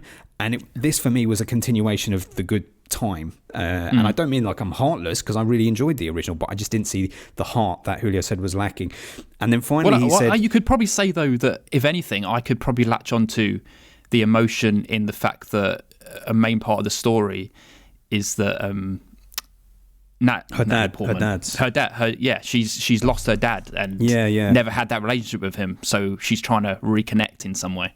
Yeah, which I guess if you want to say that there's an emotional heart to it, I guess it's that, but it's still kind of surface, isn't it? Yeah. And I don't think there was anything in the original Beetlejuice that was any more deep than that, really. Like Julio was saying, Alec Baldwin and Gina Davis, they died, they never got a chance to have kids and grow up and all that stuff. It's like, but that I don't ever remember thinking that or worrying about that when I was watching Beetlejuice. No. But anyway, and he said there were too many subplots in this, but I can kind of agree with that. A bit messy. I think it got a little bit all over the place. Oh, Adam, you've seen it? Yeah, I put it at number. What was it? I forgot 15? That you had seen it. Yeah. Gave it a 6. I'm being Switzerland between you and Julio in this situation. Okay, that's fine. Well, I think, I mean, there was just enough there. I'll be honest, Monica Bellucci could have done without. Without Monica Bellucci. That was wasted. Unneeded.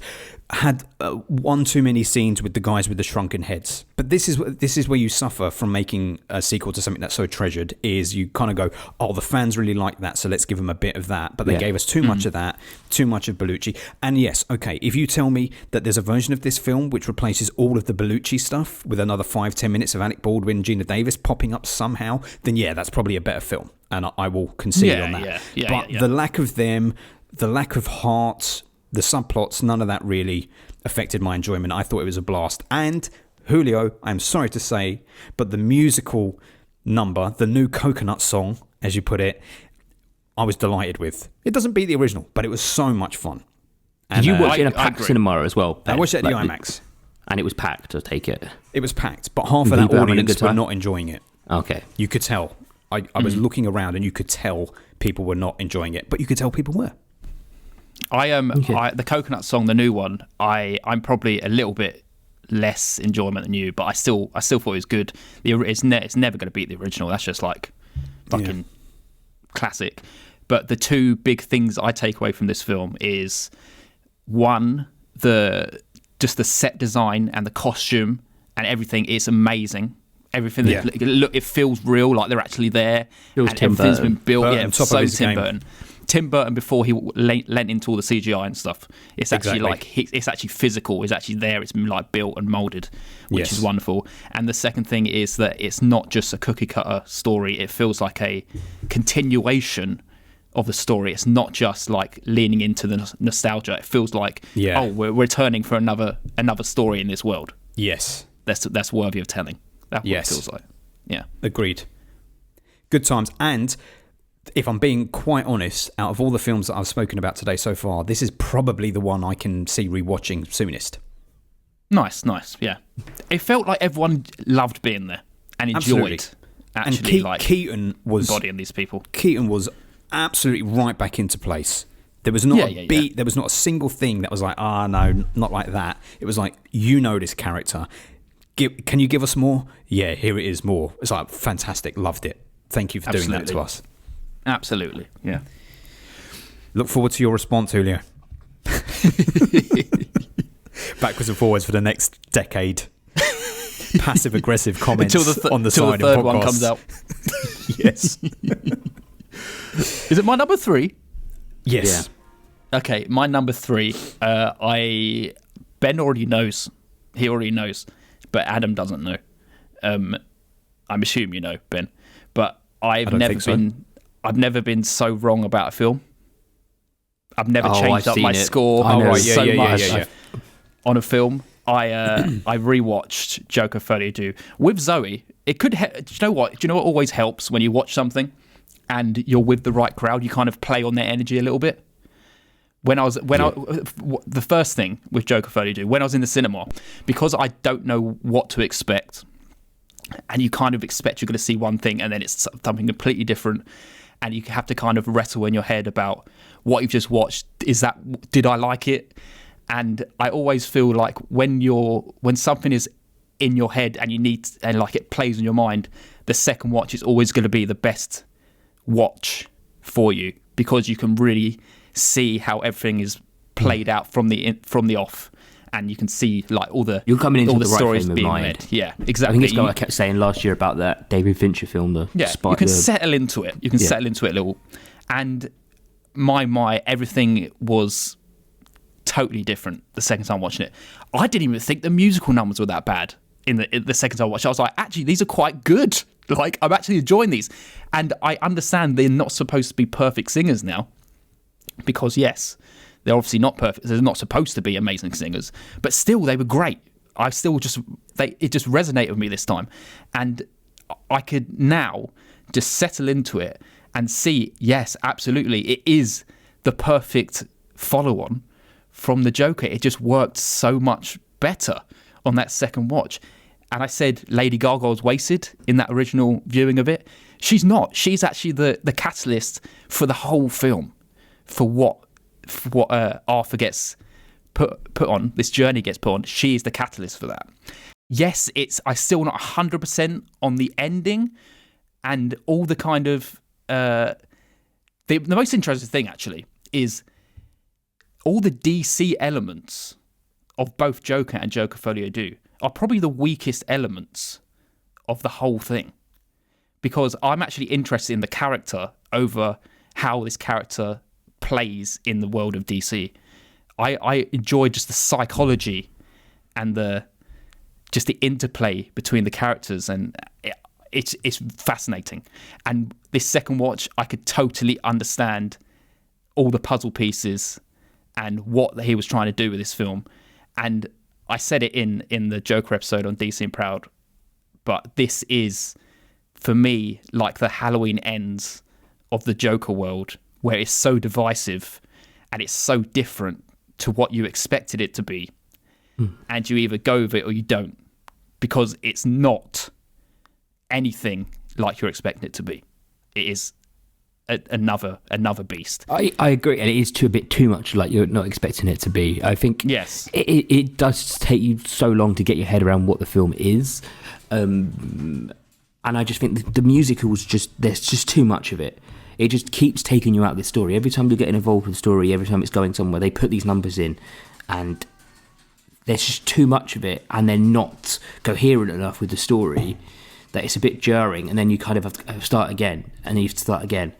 The thing that worked me better this time now, though, is that now I knew the story, the musical numbers worked because I was like, oh shit, now I know what this musical number's for and what it plays for in the story. So yeah. I'll be interested for you to watch it again, Adam, knowing the whole story and how you can see it links back. But also, I don't want you to. Again. That's the thing. Yeah, that's the thing. I just don't think there was enough in it for me to watch it again. Yeah. Yeah. I mean, the thing is that there's so many good parts of it. Like the story needs to be told. I get that, and the story has to happen the way it happened. But again, I'm going to go to that point. It should be under 2 hours. The story, man. It's 2.5. It's like 2:40, isn't it? 2.5. It's just too much of it. Like, yeah. Anyway, the best part of the film is the very beginning bit, the animation bit at the beginning. I still don't see how that actually why it's there, but I still enjoy it. I look forward to Ben being the deciding vote between all of us anyway. Well, yeah, for an average, yeah, but you're the one. Yours is the opinion that matters on this because you are the DC guy. So yeah, I don't care if I don't like it. I was upset when you didn't like it. Yeah, it was a shame. However, Paul, I must say, I like when you are able to go, that is not good about property that you like. Oh, and I do. Yes. But it's just I wish you had stuck to your guns, but I appreciate that you've had a different experience this time. But of all the things, that you like it now. I was enjoying you not liking it. But at least it's not like, you can understand this is not like a straight down the line superhero film. At least it's something a little bit different. So yes, you can't feel too bad about it. It's not just like a generic Aquaman film that I just... The thing about it, like, take away all the fact that you're a DC guy and it's a Joker film and all that. The thing about it for me is that I don't have any enthusiasm to watch it. It feels like, what it feels like is the other one. And I'm not picking on Lady Gaga, but it's that Star is Born one, a film that a lot of people are talking about and there's a lot of buzz about, but I'm like, I feel like I've now heard so much about it, it's like I don't know what I would actually get from it. Well, hopefully that keeps you're in a good place. It's almost there. It's almost there. Like you don't need to watch it to get the Joker story, but there is an additional bit there, and if you want it, it's there. Okay. How big are his balls in it, though? That's the question we must ask. They're very skinny. He's a very skinny man in it. Yeah, that's true. Skinny I bet balls. they would be the last chicken in Sainsbury's thing going on for him. No context of what that means. No context. All right, number 3 for me. Yes, for you. Number 3 for me is Challengers. Have either of you two seen this film yet? Okay. I still ain't Didn't seen know it. anyone had watched it. Let's hear it. Oh, it's so good. If this film doesn't win Best Score at this year's Oscars, maybe only like Zone of Interest could probably come close to it, in my opinion. But fuck me, it is like just ominous throughout. So I said that correctly. Ominous. I think it's such a good film. The trailer of this film makes it seem like a weird threesome sex film, but it's completely not. That is the impression that I get of it. That's what I get 100%. As well. It's about these two guys who and Zendaya, who are like all kind of coming up through the tennis ranks together, and they've all gone their separate ways, and then they come together to have a match, and the whole film takes out across this tennis match. So they keep playing a game of tennis, and then they keep flashing back to something that's happened, and like the whole battle of these two guys and the whole story taking place. It's just so good. Like I just loved it. It's the feel of this film, this tension, like, and again, it's quite a long film. I think it's like 2 hours 20, but it sticks with it. You stay with this film the whole way. They keep the tension going and building and building and building. Yeah, it's so good. Like, and how do you feel about his other stuff? Call Me By Your Name and that. Yeah. I've always kind of enjoyed. I don't think I've disliked any of his stuff. Like actually actively hated it. I think probably did he do Bones and All? He did. Yeah, I didn't enjoy that one as much. Maybe his worst one, but I enjoyed. Yeah, Call Me By Your Name and what was the other one he did? Suspiria. Yeah, and the TV show he did, We Are Who We Are. I don't know. I kind of like him. I want to see Queer because it's by him. Yeah, Queer is the one that I'm out of all of those on paper. That's the one I'm least interested in because it seems specific. Yeah, but it's so well. Like the score of this is just like it almost sounds like if you heard it out of it, you're like that sounds like a remix of something. But it's just there in your face the whole way. Well, you know, come on, man, this is Trent Reznor. Yeah, he's killing it. Him and Atticus Ross are absolutely killing it. I think he did it as well, but watch it just like for that. Well, they collaborate. They come as a twosome these days. Okay. For the most part, Atticus Ross did the Shogun one, Paul. Oh, did he? Oh, yeah. Nice. Yeah, very good. Nice atmospheric stuff. Absolutely. I'm sure it will win the Oscar. It won a Golden Globe, didn't it? Did it? I don't know. It's this and Zone of Interest. They're both completely different type of scores. I think at the Golden Globe, Zone of Interest wasn't even up for it. I think really it was up against the Emilia Perez, and it was up against. Well, I think the Zone of Interest is slightly different, though. It's not necessarily a score. It's just more general sound. Yeah, it's just diegetic sound, like isn't it? Sound design rather than actual. Maybe it'll win for sound design because they do have two separate things, don't they? I think it's on Amazon Prime. Yeah, I think it is. I mean, I watched it on my little Warner Brothers thing, but yeah, it's on Amazon Prime. Your little Warner Bros. Thing. Cheating. Good. All right, that's a nice one. Thanks. My number 3, The Cats of Kokogu Shrine. Yeah. Had to bring this up. It was a beauty. Watched it at the London Film Festival. This is 9 out of 10. First 9 out of 10 on the list, and it's a documentary about a little section of Japan where the inlet, it's a harbour town, and the inlet has just been taken over by cats there that are just all hang out around this shrine, and people dump their cats there that they don't want, and then they obviously have sex and spawn more cats, and it's just overrun by cats. I think the cats outnumber the Japanese population by like 30 to 1 in that particular community. Anyway, spoke about it before because I interviewed the director, who was an absolute delight, Kazuhiro Soda, and it's a beautiful documentary because the first half of it is like, oh, do you love cats? Here's some beautiful scenic shots of these cats in Japan around the shrine, and you're just getting this slow-paced way of life in Japan, which is it feels like a very zen, calming experience. And then the second half of the documentary are the people who live there, and you assume most people in Japan like cats. Like you just think cats and Japanese people go in harmony, hand in hand. But you find out that these people who live there actually have a beef with the cats because there's cat shit everywhere, and there's cat food everywhere, and there's litter everywhere, and they just tourists come, they feed the cats, and then they fuck off, and it just makes it messy and dirty in the area, and encourages more cats, and encourages more and more people to come there and dump their cats. So you've got all this beautiful footage of the cats, and they're very sweet and whatnot, but then it's contrasted with them having these little local town meetings to say, okay, well, how can we deal with it? They're not talking about killing them, but it's like, how can we deal with this problem? How do we phase it out? And then you've got a one rep who's like, okay, we're starting the process of neutering them. So you see like this 20-minute segment where they're just like herding these stray fucking wild cats, getting them in cages, taking them away, neutering them, and then bringing them back. And it's like, we're phasing them out naturally. We're not killing them, but we're phasing them out by stopping their ability to reproduce.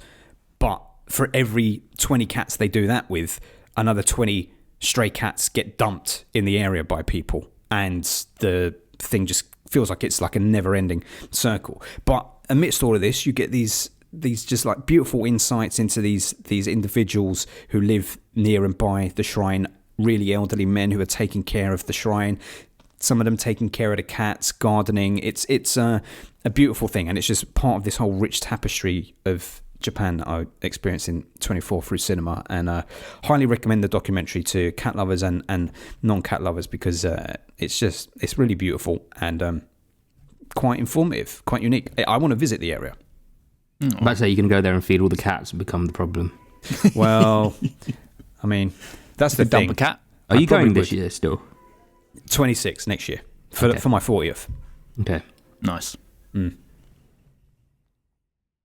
Anyway, 2 hours of cats. Beautiful.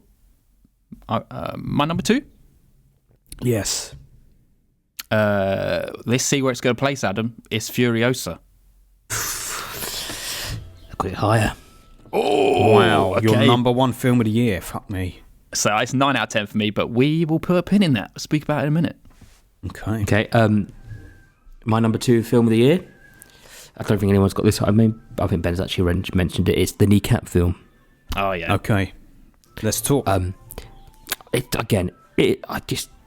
It's so good. Like, it's so funny. These 3, my top 3 are 9 out of 10s, by the way. That's why I've hit my 9s. I just go out there and watch it. If you love music, go watch it. If you love comedy, go watch it. If you love... What else can I say? If you love... I don't know. Irish. What else is there? Yeah, if you love your Irish language, go watch it. It's just, yeah, I just had such a good time with it. I need to rewatch it again. Yeah, there is some things on it, like you say, Ben, he can't act, but yeah, that guy I think you can't get act. so swept up in this film and enjoy it so much that you kind of look past that.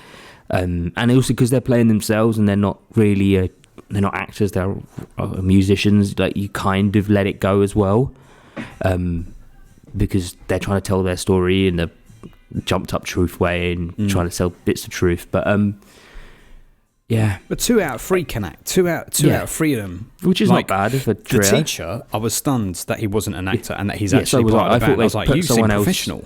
in, because I thought the whole thing of him trying to keep his identity might got someone else to play him in the film. But, Exactly. Yeah, it's so funny and it's I don't. It's a good. It's look. I really love it. You know, they played what was it, the place in Belfast the other day, the Free Arena, was like the biggest ever Irish Oh yeah. rap language concert, and then his dad died the next day. Who's that? Mogwai. Oh shit. Well. Yeah, and it was like the guy who was obviously playing as part of the advocate for the Irish language in his way, and Yeah. Damn, man. Yeah. Anyway, just go watch it. Yeah. I need to see it. I watched the trailer for the first time the other day, and I was like, "Oh, is this? It looks really funny." It is. I do want to really see funny. it. Do you know what? I I've don't got know to say, though, the fact that you're saying it's really funny, it is fun. But, like, do you think Trainspotting is really funny? Because I think it's about as funny as Trainspotting is. Okay. I just think it's more stupid. It's more stupid humour. Well, there is It's like- stupid humour in it sometimes, yes.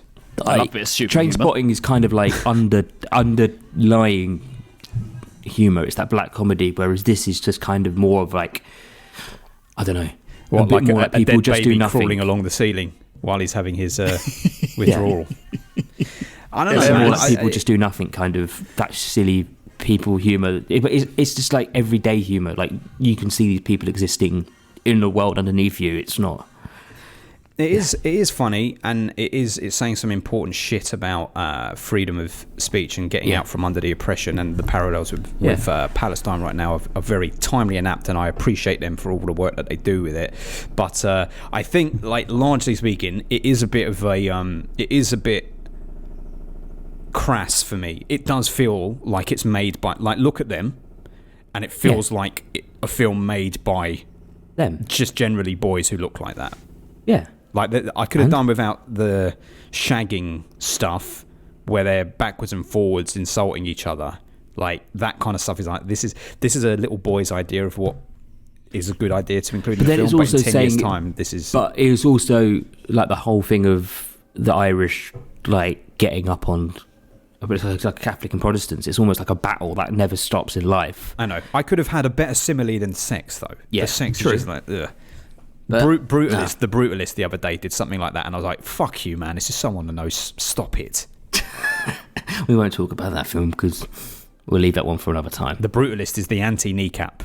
That's the truth. Oh, But it is good. I like the. It's very clever the way that it's shot and the way that they use like text on screen a lot of the time is cool. Like when you hear them talking their mother tongue and then the English translation comes up and vice versa as well. And like when they're getting high and stoned and stuff. It's a great experience. Everyone should watch it. When I first heard about it, I thought it was just going to be like the budget's not big. They're just kind of mucking around. It's going to be okay, but like it's really good. Like it's so well done. And hopefully, if we win some Oscars or anything like that, it'd be quite nice to have something like that in it. That would be cool. It did win something the other day that they were delighted about. I can't remember what it was. It won some British award for something. And they were like, fuck you, we've won British Independent Film Award for Best British Independent Film.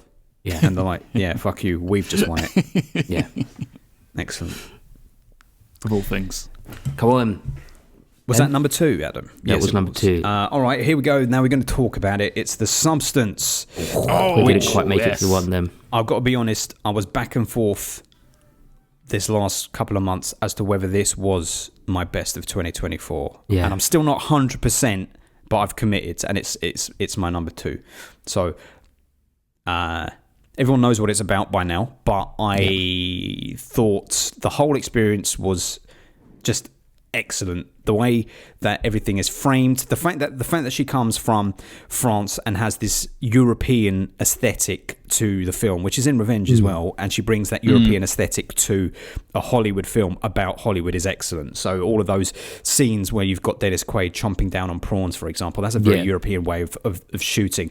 Just those shots when you're looking out the window of her apartment over LA, and the way that you frame things, and the way The Substance looks, the way it's packaged up, is very, very cool and unique and kind of almost like obvious in the way that it's presented, but it's done in such an engaging way. Hollywood would try and make it a little bit more intricate and a little bit more sexy, but it's just it is what it is. And the storytelling is not a new message, but it's done just so viscerally Cronenberg-like in your face in this that I just have to love that shit. And the concept of swapping in and out and giving more time to youth than you actually should is excellent. I mean, the whole thing is youth takes over, but it's because she wants that. She wants the youth. She wants that to be what her life is. She wants to go back to that, and it consumes her. It's that whole thing of not looking back. You need to look forward, and Demi Moore needs to be her own person. She needs to move forward on her own terms and live her life, but she gives so much time to nostalgia and thinking back and how it should be that she lets that consume her. And I appreciated when she won the Golden Globe the other day, she got up and she said, if you want to know your true worth, put down the measuring stick. Because that's the thing. Stop fucking working out how beautiful you are based on other people. Stop looking how much do I weigh, how big is this, how long is that. Just come to peace with it. I appreciate it, a female filmmaker making a film like this and doing it so in your face by presenting this beautiful live young woman on camera and being like, see this, you think this is sexy, right? I'm about to obliterate this body in front of your eyes and show you what you're actually about. Beautiful. Same themes are in Revenge as well, where you're presented with this beautiful young woman, live, traditionally sexy young woman on camera, and then something brutal happens to her body, something viscerally hideous happens to her body. And it's like that thing you were lusting over and thinking was this gorgeous thing. Look at what we've just done to it. And even in that film, Paul, she wears an I Love LA pink t-shirt, which burns halfway through the film. She burns it, and it's like this disdain for LA and everything it represents, because she's a young starlet who wants to go there. I just love the fuck you to Hollywood, the fuck you to LA, the fuck you to all these assumptions about how it should be. It's brilliant. It's timely. Yeah, what more to say? And then Demi Moore also didn't shake Kim Kardashian's hand. I did see that video. Yes, good. One of the other Kardashians. I think it's that one Jenner. I can't keep up with their fucking names. The only thing I'll say about it is that I thought 3/4 of it was pretty fantastic, but I just came out thinking it just all felt a bit mean-spirited. And I know, obviously, I wanted that kind of Hollywoodized way of looking at it, but I wanted her to have a happy ending in some way. It might be the wrong way of looking at it, but I felt like it was just really horrible to her. And I was like, I don't feel good about this film. And then the world has actually killed her rather than she's won. She hasn't won. She's let it consume her. Yeah, that's what I didn't really enjoy. And the fact that I went into for a second time to try and watch it again to see if I can do the thing I said, sit into it, relax into it. And I just turned it off halfway through. I was like, I got the gist of this. I don't need to watch it again. Again, I'm just going to stay by that. I think it took too long to get to its point by the end of it. You're just seeing the same thing repeatedly happen. I know it's starting to get a bit more gross, but come on. Let's keep this pace of this film going. It had everything.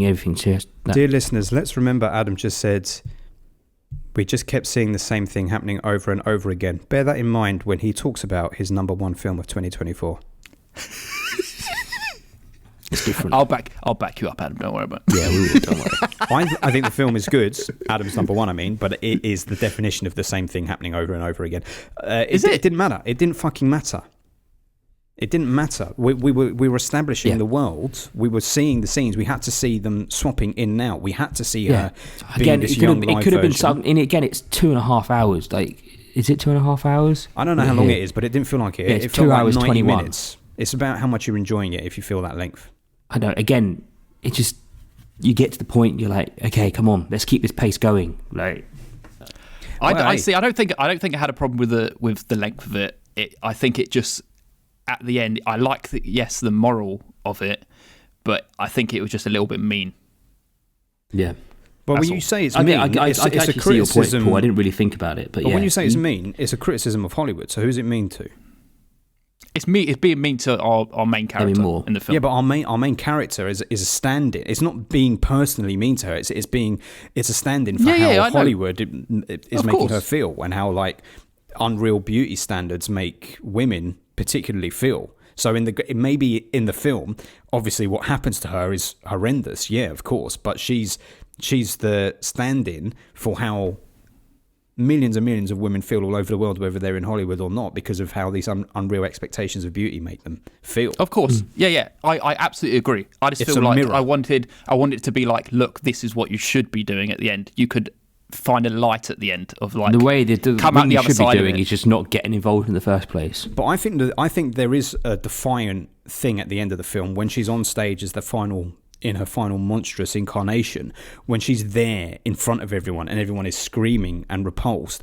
There's a defiance there where she's saying, "It's me. I'm me. I'm in here." It's like, you are all repulsed by this. Like, in the film, the literal thing is we're seeing the monster, but what she's actually representing in that moment is, here is this this aging which you are unwilling to accept out here, and I'm coming up here, I'm standing up here with my fucking earrings dangling out of this mangled mess over here, saying, "This is me.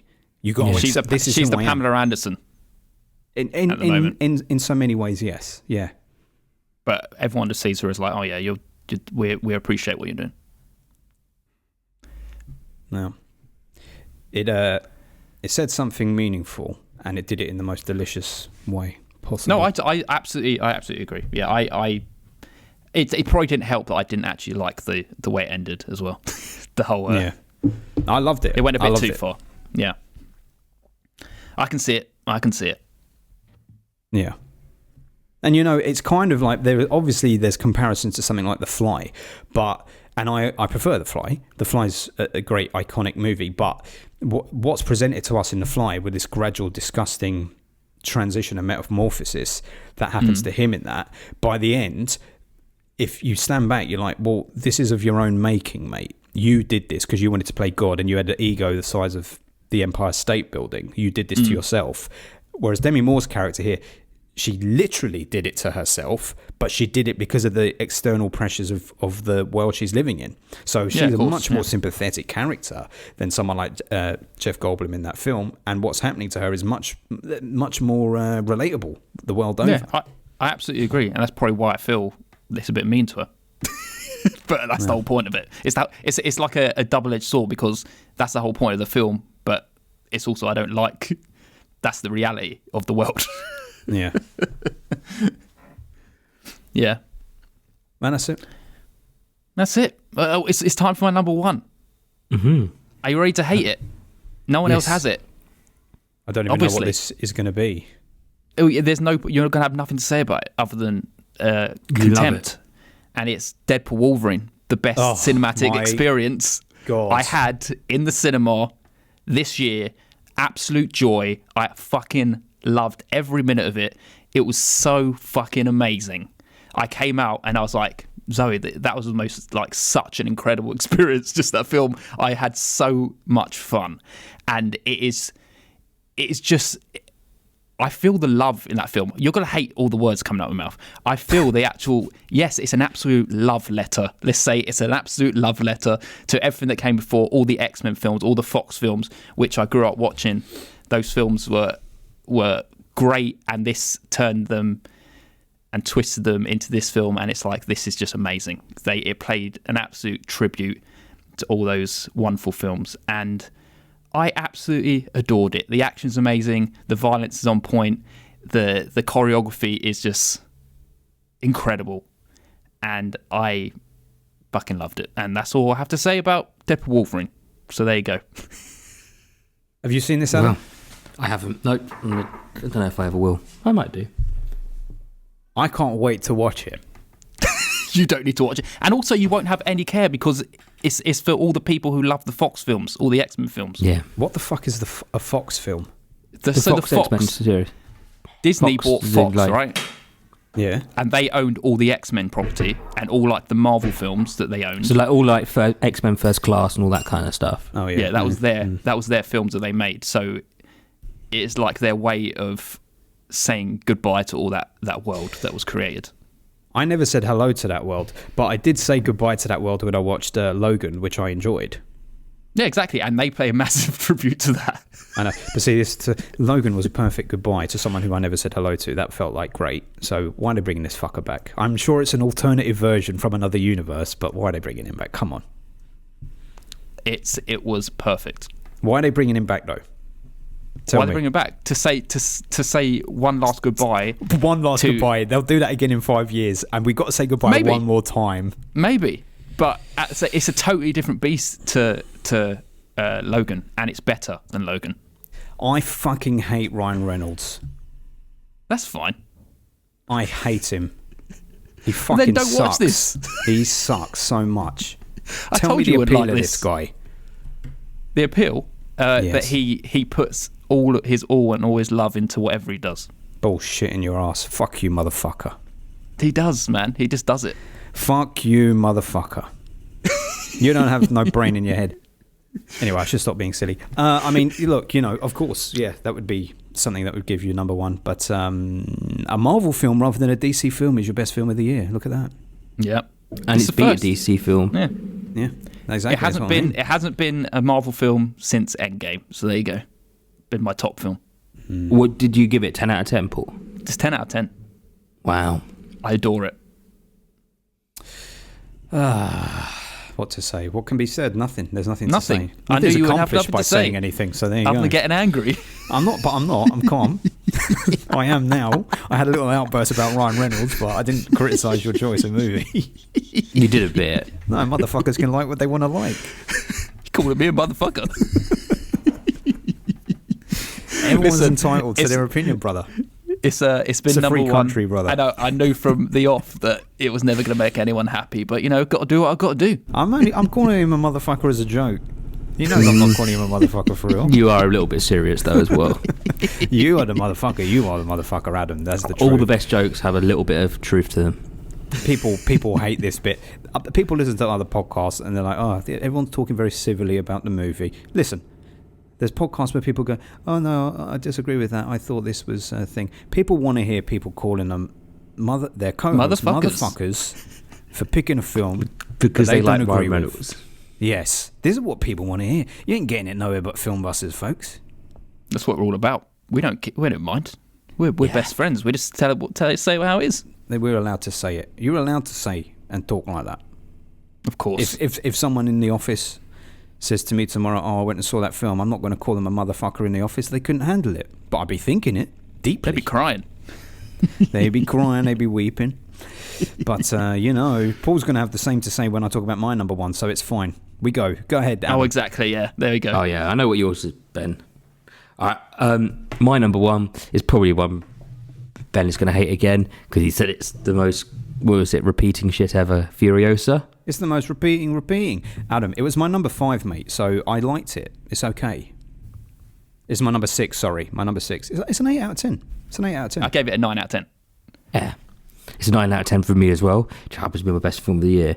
It's just, again, the world of Mad Max this world that he's created, I just love it. It's so good. I'm happy to keep sitting in this world as long as possible, and he keeps giving us these films. As he says in the film, it's fucking epic, and I think Chris Hemsworth just puts on a wicked performance that is just equally funny, and it starts off quite intimidating and then it just gets funnier and funnier as it goes along. But the world is just amazing. The action and choreography is just wicked. It's not as good as No. Fury Road, the original. No. But Fury Road just has another dynamic to it that just brings it to another side. But it's just, Just like the original Mad Max, I enjoyed the experience, the visceral experience of watching it once, and I don't think I would ever need to see it again because I don't think I would gain anything from it. It was like a 2-hour roller coaster of a film, and that was fine in terms of the enjoyment. I don't think there's anything more to it than I enjoyed that 2 hours, and that's it. yeah. That's why I fine, couldn't, yeah. like 9s and 10s. I mean, come on, boys. We're talking about the creme de la creme of cinema here. this is creme de la creme, mate. See, the thing is, This I is think like with me this beautiful year, filmmaking. like, I think there's just some films that are stupid, but I'm just having a good time with them, and I'm just like, yeah, I'm just rolling with you. I think that's it, rather than... It's something, but I think about this, well, especially the new world he's created with Mad Max Fury Road. It feels like you're dipping into something like an amazing, bigger, well-realized world, like John Wick. Yeah. Like, it just feels like amazing just being submerged in that world, and just all the inhabitants and It is so the different. laws, Like, I mean, obviously- and Yeah, the other Mad Max get there at a point, but like you're just straight in here. I just love it. It was He needs good. to carry up and make Mad Max too. I don't know about that. But I don't know if he ever will now. It took let's him have long some enough new to make stuff. this one. Let's have some new stuff, shall we? Don't listen to Ben. Hey, mate, I give it an 8. I give it an 8. he thinks it's great. I think it's great. It was in my top 10 of the year, so well done to them. They did well. Speaking of that quiz, did you see Jimmy Carr as all of those characters? Yeah, and he was but he did Furiosa. Yes. Yeah, Oh, was it on Big Fat Quiz of the Year? Yeah. Oh, okay. Highly annoying. And They he- use AI to add Jimmy Carr to the movies now. They've embraced AI fully. It's he very used to just edit over a photo. Yeah, I didn't they? know. And now it's no like good. They also brought the dog out from Deadpool and Wolverine yeah, and Or said, his "What tongue movie was hangs this out of his from?" mouth. Yeah. I had no idea. And you obviously. said, "Fuck that dog, motherfucker." Yeah, I was like, oh, what dog? What would that have been from? And I'm trying to guess. I don't know what I said. I guessed something, and then they were like Deadpool and Wolverine. I was like, oh, fucking, of course. That is Ryan Reynolds' humour to a T. I hate that guy. He thinks farting in a fucking bag is funny, and that's all he does. Farting in a bag. Yes, I've seen Blade 2 or 3 where he says, "Oh, bad news! I just ate some onion Blade and I farted." Blade 3, oh, fuck which off. is rubbish. Yeah, why? Because he's in it. Everything else would be perfect. What do you think of Wrexham? Shit, they can fuck off. Anyway, no, I like the Wrexham Football Club. I ain't got no time for them. Do you want to hear my number one so we can carry on arguing? I enjoy Yeah, us let's getting. do it. I enjoy. I'm not us- going to argue. No, I want you to. I want to be heated. We're right at the end now. We're right at the end. This is the last chance to be heated. Let's get heated. I want to hear Okay, you go on take then. me down, Paul. I want to hear you take me down. To the Paradise June City. Part 2, the number one film released of Big 2024. film this year. Big boy. Huge big boy of a film. Saw it all the way back in February, and I was always a fan of the original one, but this one tops the bill. This one was incredible. It was the criticism of the first Dune by many, including Paul, I think, was that it was sort of like quite cold, and everything was presented as it was, but there was no real heart or not even heart. There was no real emotional connection or depth to these individuals that we were seeing. And I could see that to an extent, but this one is where you layer everything in and we get the complexities that were not really there in the first one. This was huge depth, layered complexity in this world. This is a place, this is a world, what you were saying about Mad Max there, this is a world that I could spend time and time and time again in. You can make countless films within this world and it be rich and engrossing and interesting. I hope they don't. I hope there's just one more film and that's it done, because less is more. They did the TV series now, haven't they? Yeah, I mean, I haven't even touched that.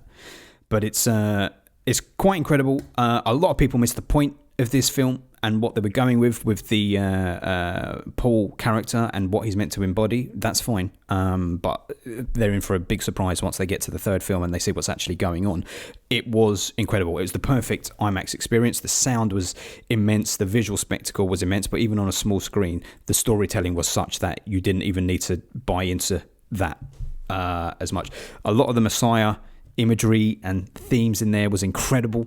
A lot of the subtext between the smaller facts and what's going on the side with Florence Pugh's character and what she's going to embody in the next film is incredible. Austin Butler, insanely good in this film. all the scenes involving him was like something out of Alien Covenant or Prometheus. When they were in that big amphitheater particularly, I was like, Jesus Christ, this is fucking cinema. And I just, it was, for me, it was, here is cinema. This is what cinema was built to do. I was listening to an interview the other day with Hans Zimmer, and he was talking to Zane Lowe. Who got the keys to my bimmer? Hans Zimmer! And he was saying how he met when Dennis came up to him and said to him, I'm making a Dune film. Do you want to be part of it? And he was like, yes, I've always wanted to make Dune, because he said he loved the books, but he never saw the film because he never wanted to. He said he always wanted to make a Dune film in his head, Hans Zimmer, but he said he wanted to be his world completely, as well as, so apparently he was the first person that they asked to do it. And then the two of them built the world around the music and all of that. Who else could do it justice, really? Yeah. I mean, there is a world where you have a Trent Reznor, Atticus Ross score for this, and it probably does work quite well. Yeah, Hansi needs to be part of it. Hansi, you always got to rely and fall back on Hansi. Yeah. Come on, Paul, I want you to hit me. Okay, so the first one, I agree, it has some cool world building. I enjoyed being in like the original Kingdom, but this film is just all in the sand and it's all very boring and they just have no personality, just like the likes of Timothée Chalamet, the French boy who everyone loves so much, they put on a pedestal. And just the same, Paul Atreides is on a pedestal in this film. He gets everything right. He has no hurdles he has to go over. He's the best at everything, just like everyone thinks he is in real life. Oh, let me go and ride these worms. Oh, give me the biggest worm of all. Give me the biggest one. I can just ride that one as well. And guess what? When they're riding the worms, because it's such a struggle to get on them, it's fine. We can get the whole kingdom on them just easily afterwards. It's as long as it's struggle for the first one. Oh right, yeah, that makes sense. Yeah, and it's just not interesting, and it has no personality, even less so than the first one. Because would you be watching the third one, Paul, or are you completely done with it? I will watch it just because I need to just complete it. Say how bad it is. It's not bad. It's fine. It's a 6 out of 10. You'll probably love the third one, and everyone else is going to hate it because I do something different. It gave me nothing. I felt nothing while watching it.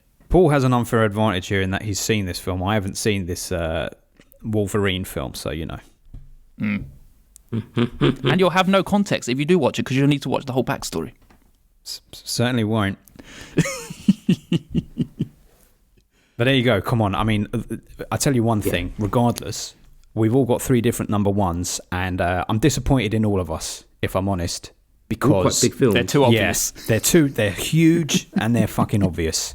And we this year of should cinema all be is ashamed. quite weird. There has been some big films come out, and like some of them have done really well, and some of them haven't. But like, I mean, for this year there's been like big hitters kind of coming up throughout. I think that this 25 coming up, I can't really think of many big films coming out. In 25, mate, we're going to have, what are the big ones in 25? Well, Nosferatu was a fairly big one early on.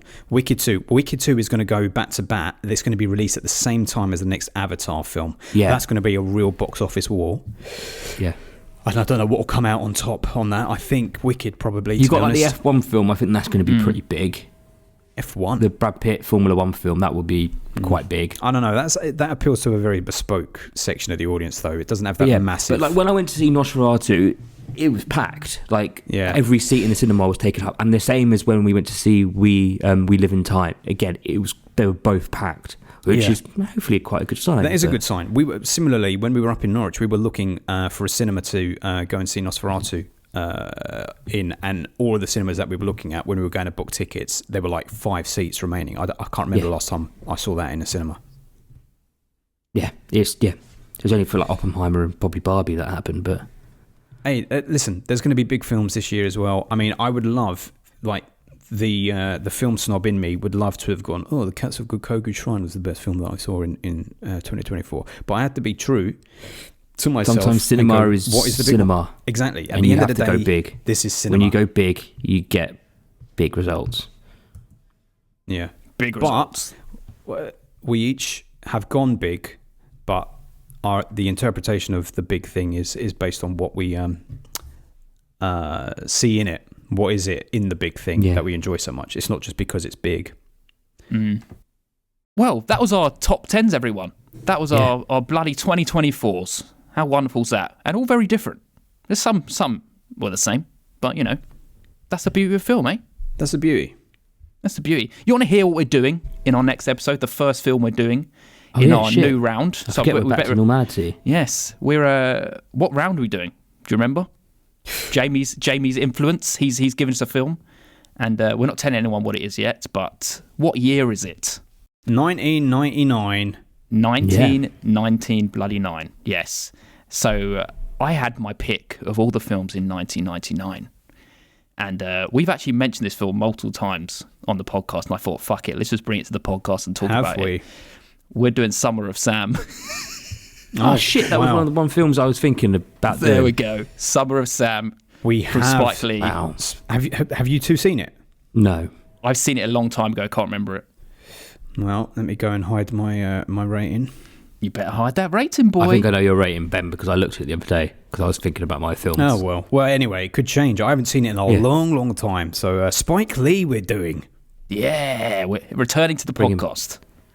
Is it only Five Bloods we've done by him? Or did we do... Did we talk about Black Klansman? We must have done it at some point. We've spoken about Black Klansman. We've never done so Black much. Klansman. Yeah, but we've spoken about it. We've actually spoken about a lot of his films on the side, because you've talked about Malcolm X, Adam. We talked about even David Byrne's American Utopia we talked about. I talked about 25th Hour. We've spoken about him a hell of a lot. Yeah, but this only second time we focus on him. All right, that's cool. Good. That'll be fun. Nice. Happy with that one. All right, Adam, are you ready to hear what some of our patrons have picked as their best of 2024? Paul has to leave us. We're going to carry on without him because we are the real backbone of this podcast. We're going to carry on without We're going him. to make it absolute hell for him to edit it later on. Exactly. Here we go. Let's hear from Sean. Hey Film Busters, how's it going? Sean Panda Nicholson here.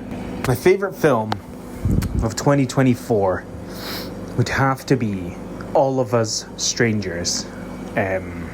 Totally broke my heart. I watched it 3 times in the cinema, and I rarely watch something more than once. And it's amazing. Paul Mescal and Adam Scott, oh my god, they are just amazing. You have to see it. If you haven't watched it, watch it. Okay? I love you guys. I think you guys are amazing, and I really hope we get more and more and more and more film busting in 2025. Bye. There we go. All of Us Strangers, Adam. So this is your message. Getting if you didn't praise. get it already, you need to see it. Yeah, I will go see it. I'll go see it on Sean's recommendation, not yours. Of course. 3 times in the cinema, Adam. He went to the fucking cinema 3 times to see that. He does work in the cinema though, doesn't he? That's true. That's true. He has an advantage on us. Shall we keep going with this? Shall we hear what Julio's best first-time watch of 2024 was? Hello, Film Busters. This is Julio from The Contrarians with my pick for best movie of 2024. Well, let's say best movie of 2024 that I have seen. The usual disclaimer still stands. There are plenty of 2024 movies I haven't watched this year, perhaps even less than usual. I keep seeing all these movies on top 10 lists that I haven't even seen trailers for. It's weird. I watch a lot of movies, but I guess not that many from 2024. That said, I feel pretty strongly about my pick, and that is Wicked. Wicked Part 1, actually. It was amazing. I am a big fan of the musical. I am a big fan of the novel. It was just basically a perfect translation. Everything that you could have hoped, I think, as a Wicked fan, it's right there on the big screen. John Chu made it happen. He convinced me that this movie needed to be 2 parts. When they first announced it was going to be a 2-parter, I just felt that it was just a move motivated by greed. And now watching the movie, I'm like, nope, makes sense. It needed. It makes every minute count. The performances are amazing. Cynthia Erivo as Elphaba, Ariana Grande as Glinda, just perfect. I can't say enough good things about it. If you are a Wicked fan, go check it out. If you're a musicals fan, go check it out. If you're not a musical fan, I don't know that this is the one that would turn you into one, but maybe, who knows? Whatever the case, watch Wicked. It's a great experience, and I'm just hoping that they can do this twice in a row, that the second part is just going to be as good. So that's it. Strong recommendation, 5 stars. Wow. Of course it was going to be Wicked, wasn't it? Of course. He's nothing if not consistent. Yeah, I'll let him have it though. I won't get involved with it. Do you know what those films though? They filmed it all in one go. So I feel like they just broke it into 2 parts. Yes. So you feel like you're never actually going to lose the momentum. Like the film, the second one should be as good as the first one. Yes. Because it's not like Joker, for example, where they've gone away and then they come back and restarted it with a different mindset. No, if but you I film guess it all in one go one thing they could and break do- it in the middle, like June did, I think, didn't they? Yeah. But one thing they could do is based on fan reactions to the first film, they could go, oh, people like this character, so let's make sure we actually edit that one back in some more scenes, and that could go one or two ways. I don't know if they'll be like that, though. We're going to have to watch it, Adam. You're going to have to hate it as standards. What's your number one musical? Go on, if you had to pick one. Movie, musical. Well, David Byrne doesn't count, does he? Not really. Hamilton doesn't count, does it? No, Hamilton counts. You can have Hamilton. We'll give you Hamilton. I'll have a look through my list properly one day, and I'll tell you. Very good. Shall we go to our friends Katie and Oti? At the 40 Reference Podcast. At the 40 Reference Podcast. Let's it see. feels like you have to say their names that at the end of it. You do. You have to say the household. We're back, friends and lovers. You got Katie and Oti from the For Your Reference Podcast, Film Busters. It's a beautiful time. We can't wait to hear the episode. We are getting into our best film released in 2024. What you got for us, Oti? I'm going with Late Night with the Devil. Ooh. For whatever reason, this movie resonated so hard with me. I just loved everything about it, including the ending. Evil boy you are. Great film. Aussie horror, we back up. Yeah, plot twist galore. Well, while you're over there tapping into devil powers, I am loving in Japan, potentially around toilets. Mine is Perfect Days. Oh. I'm all about sad indie films, friends and lovers, and it's gorgeous. You could say it's a slice of life. It's a reflection. And sometimes we need relationships and sometimes we don't need relationships to experience joy. Mm-hmm. The most joy is with our Film Buster boys. Thank you so much. You guys had such a great year, and we look forward to everything you've got coming for us and to us in 2025. Yeah. Just accept it. Just take it, OT. Mwah. Ain't it the best? Yeah. I ain't seen Late Night with the Devil, have you? No, that didn't come up on anyone's list. I know Paul has seen it, but I don't think he rated it high enough He's to... seen it, it didn't make it. I'm going to watch it, now that I can watch it this year. Can we just shout out the fact that fucking Katie has put Wonderful Days as her first film? Perfect Days. Perfect. Mate, I've said that title so wrong so many times in this episode. I'm now going to add it to my Perfect watch Days. list based on Katie. I think you'll dig it. I think you will dig the when I theme get a and the vibe second of it. recommendation is when I'll add it. Yeah, man. It's a good one. Excellent. I'm glad that that's getting a shout out. A Japanese film at number one. Come on, that's what we like to do. Thank you, Katie. No, we got time for one more. We got time for one more, Adam. But this ain't a voice note. This ain't a voice note because Jamie has written it this time. Jamie has written it. Are you ready for Jamie's? Yes. For my best film of 2024, I'm going for Sing Sing, directed by Greg Quida. It's a film based on the real-life rehabilitation through the arts program at Sing Sing Maximum Security Prison in New York. The film combines real-life previous inmates from the program who have since been released back into society and professional actors. The focus is very much on the healing and transformative power of art and how it provides the possibilities for redemption and hope. It's a beautifully shot film, both internally and externally, with some wonderful shot compositions and lovely long tracking shots. The performances, both amateur and professional, are all excellent, and there are a few standout monologues that really pull you into the lives of these characters. A lovely surprise, and the only film that I watched twice this year. Enjoy. The first time mentioned for that film. Wow. I haven't heard of it. I didn't even know it existed. I saw him on Graham Norton the other day. His name is Coleman Domingo. Oh, yeah. He was in... what else was he in as well? He's a beautiful man. He's in... he's been in a bunch of stuff, but he's now getting his flowers at the moment. Apparently he was in Fear of the Walking Dead, but I didn't watch that shit. He was in Candyman. Coleman Domingo. Yes, he was on Graham Norton the other day talking about it. It did look very, very good. Very good. Oh, wow. Yeah. We should check it out. We should check it out this year and soon. And that brings us to the end. It does. Filmbusters.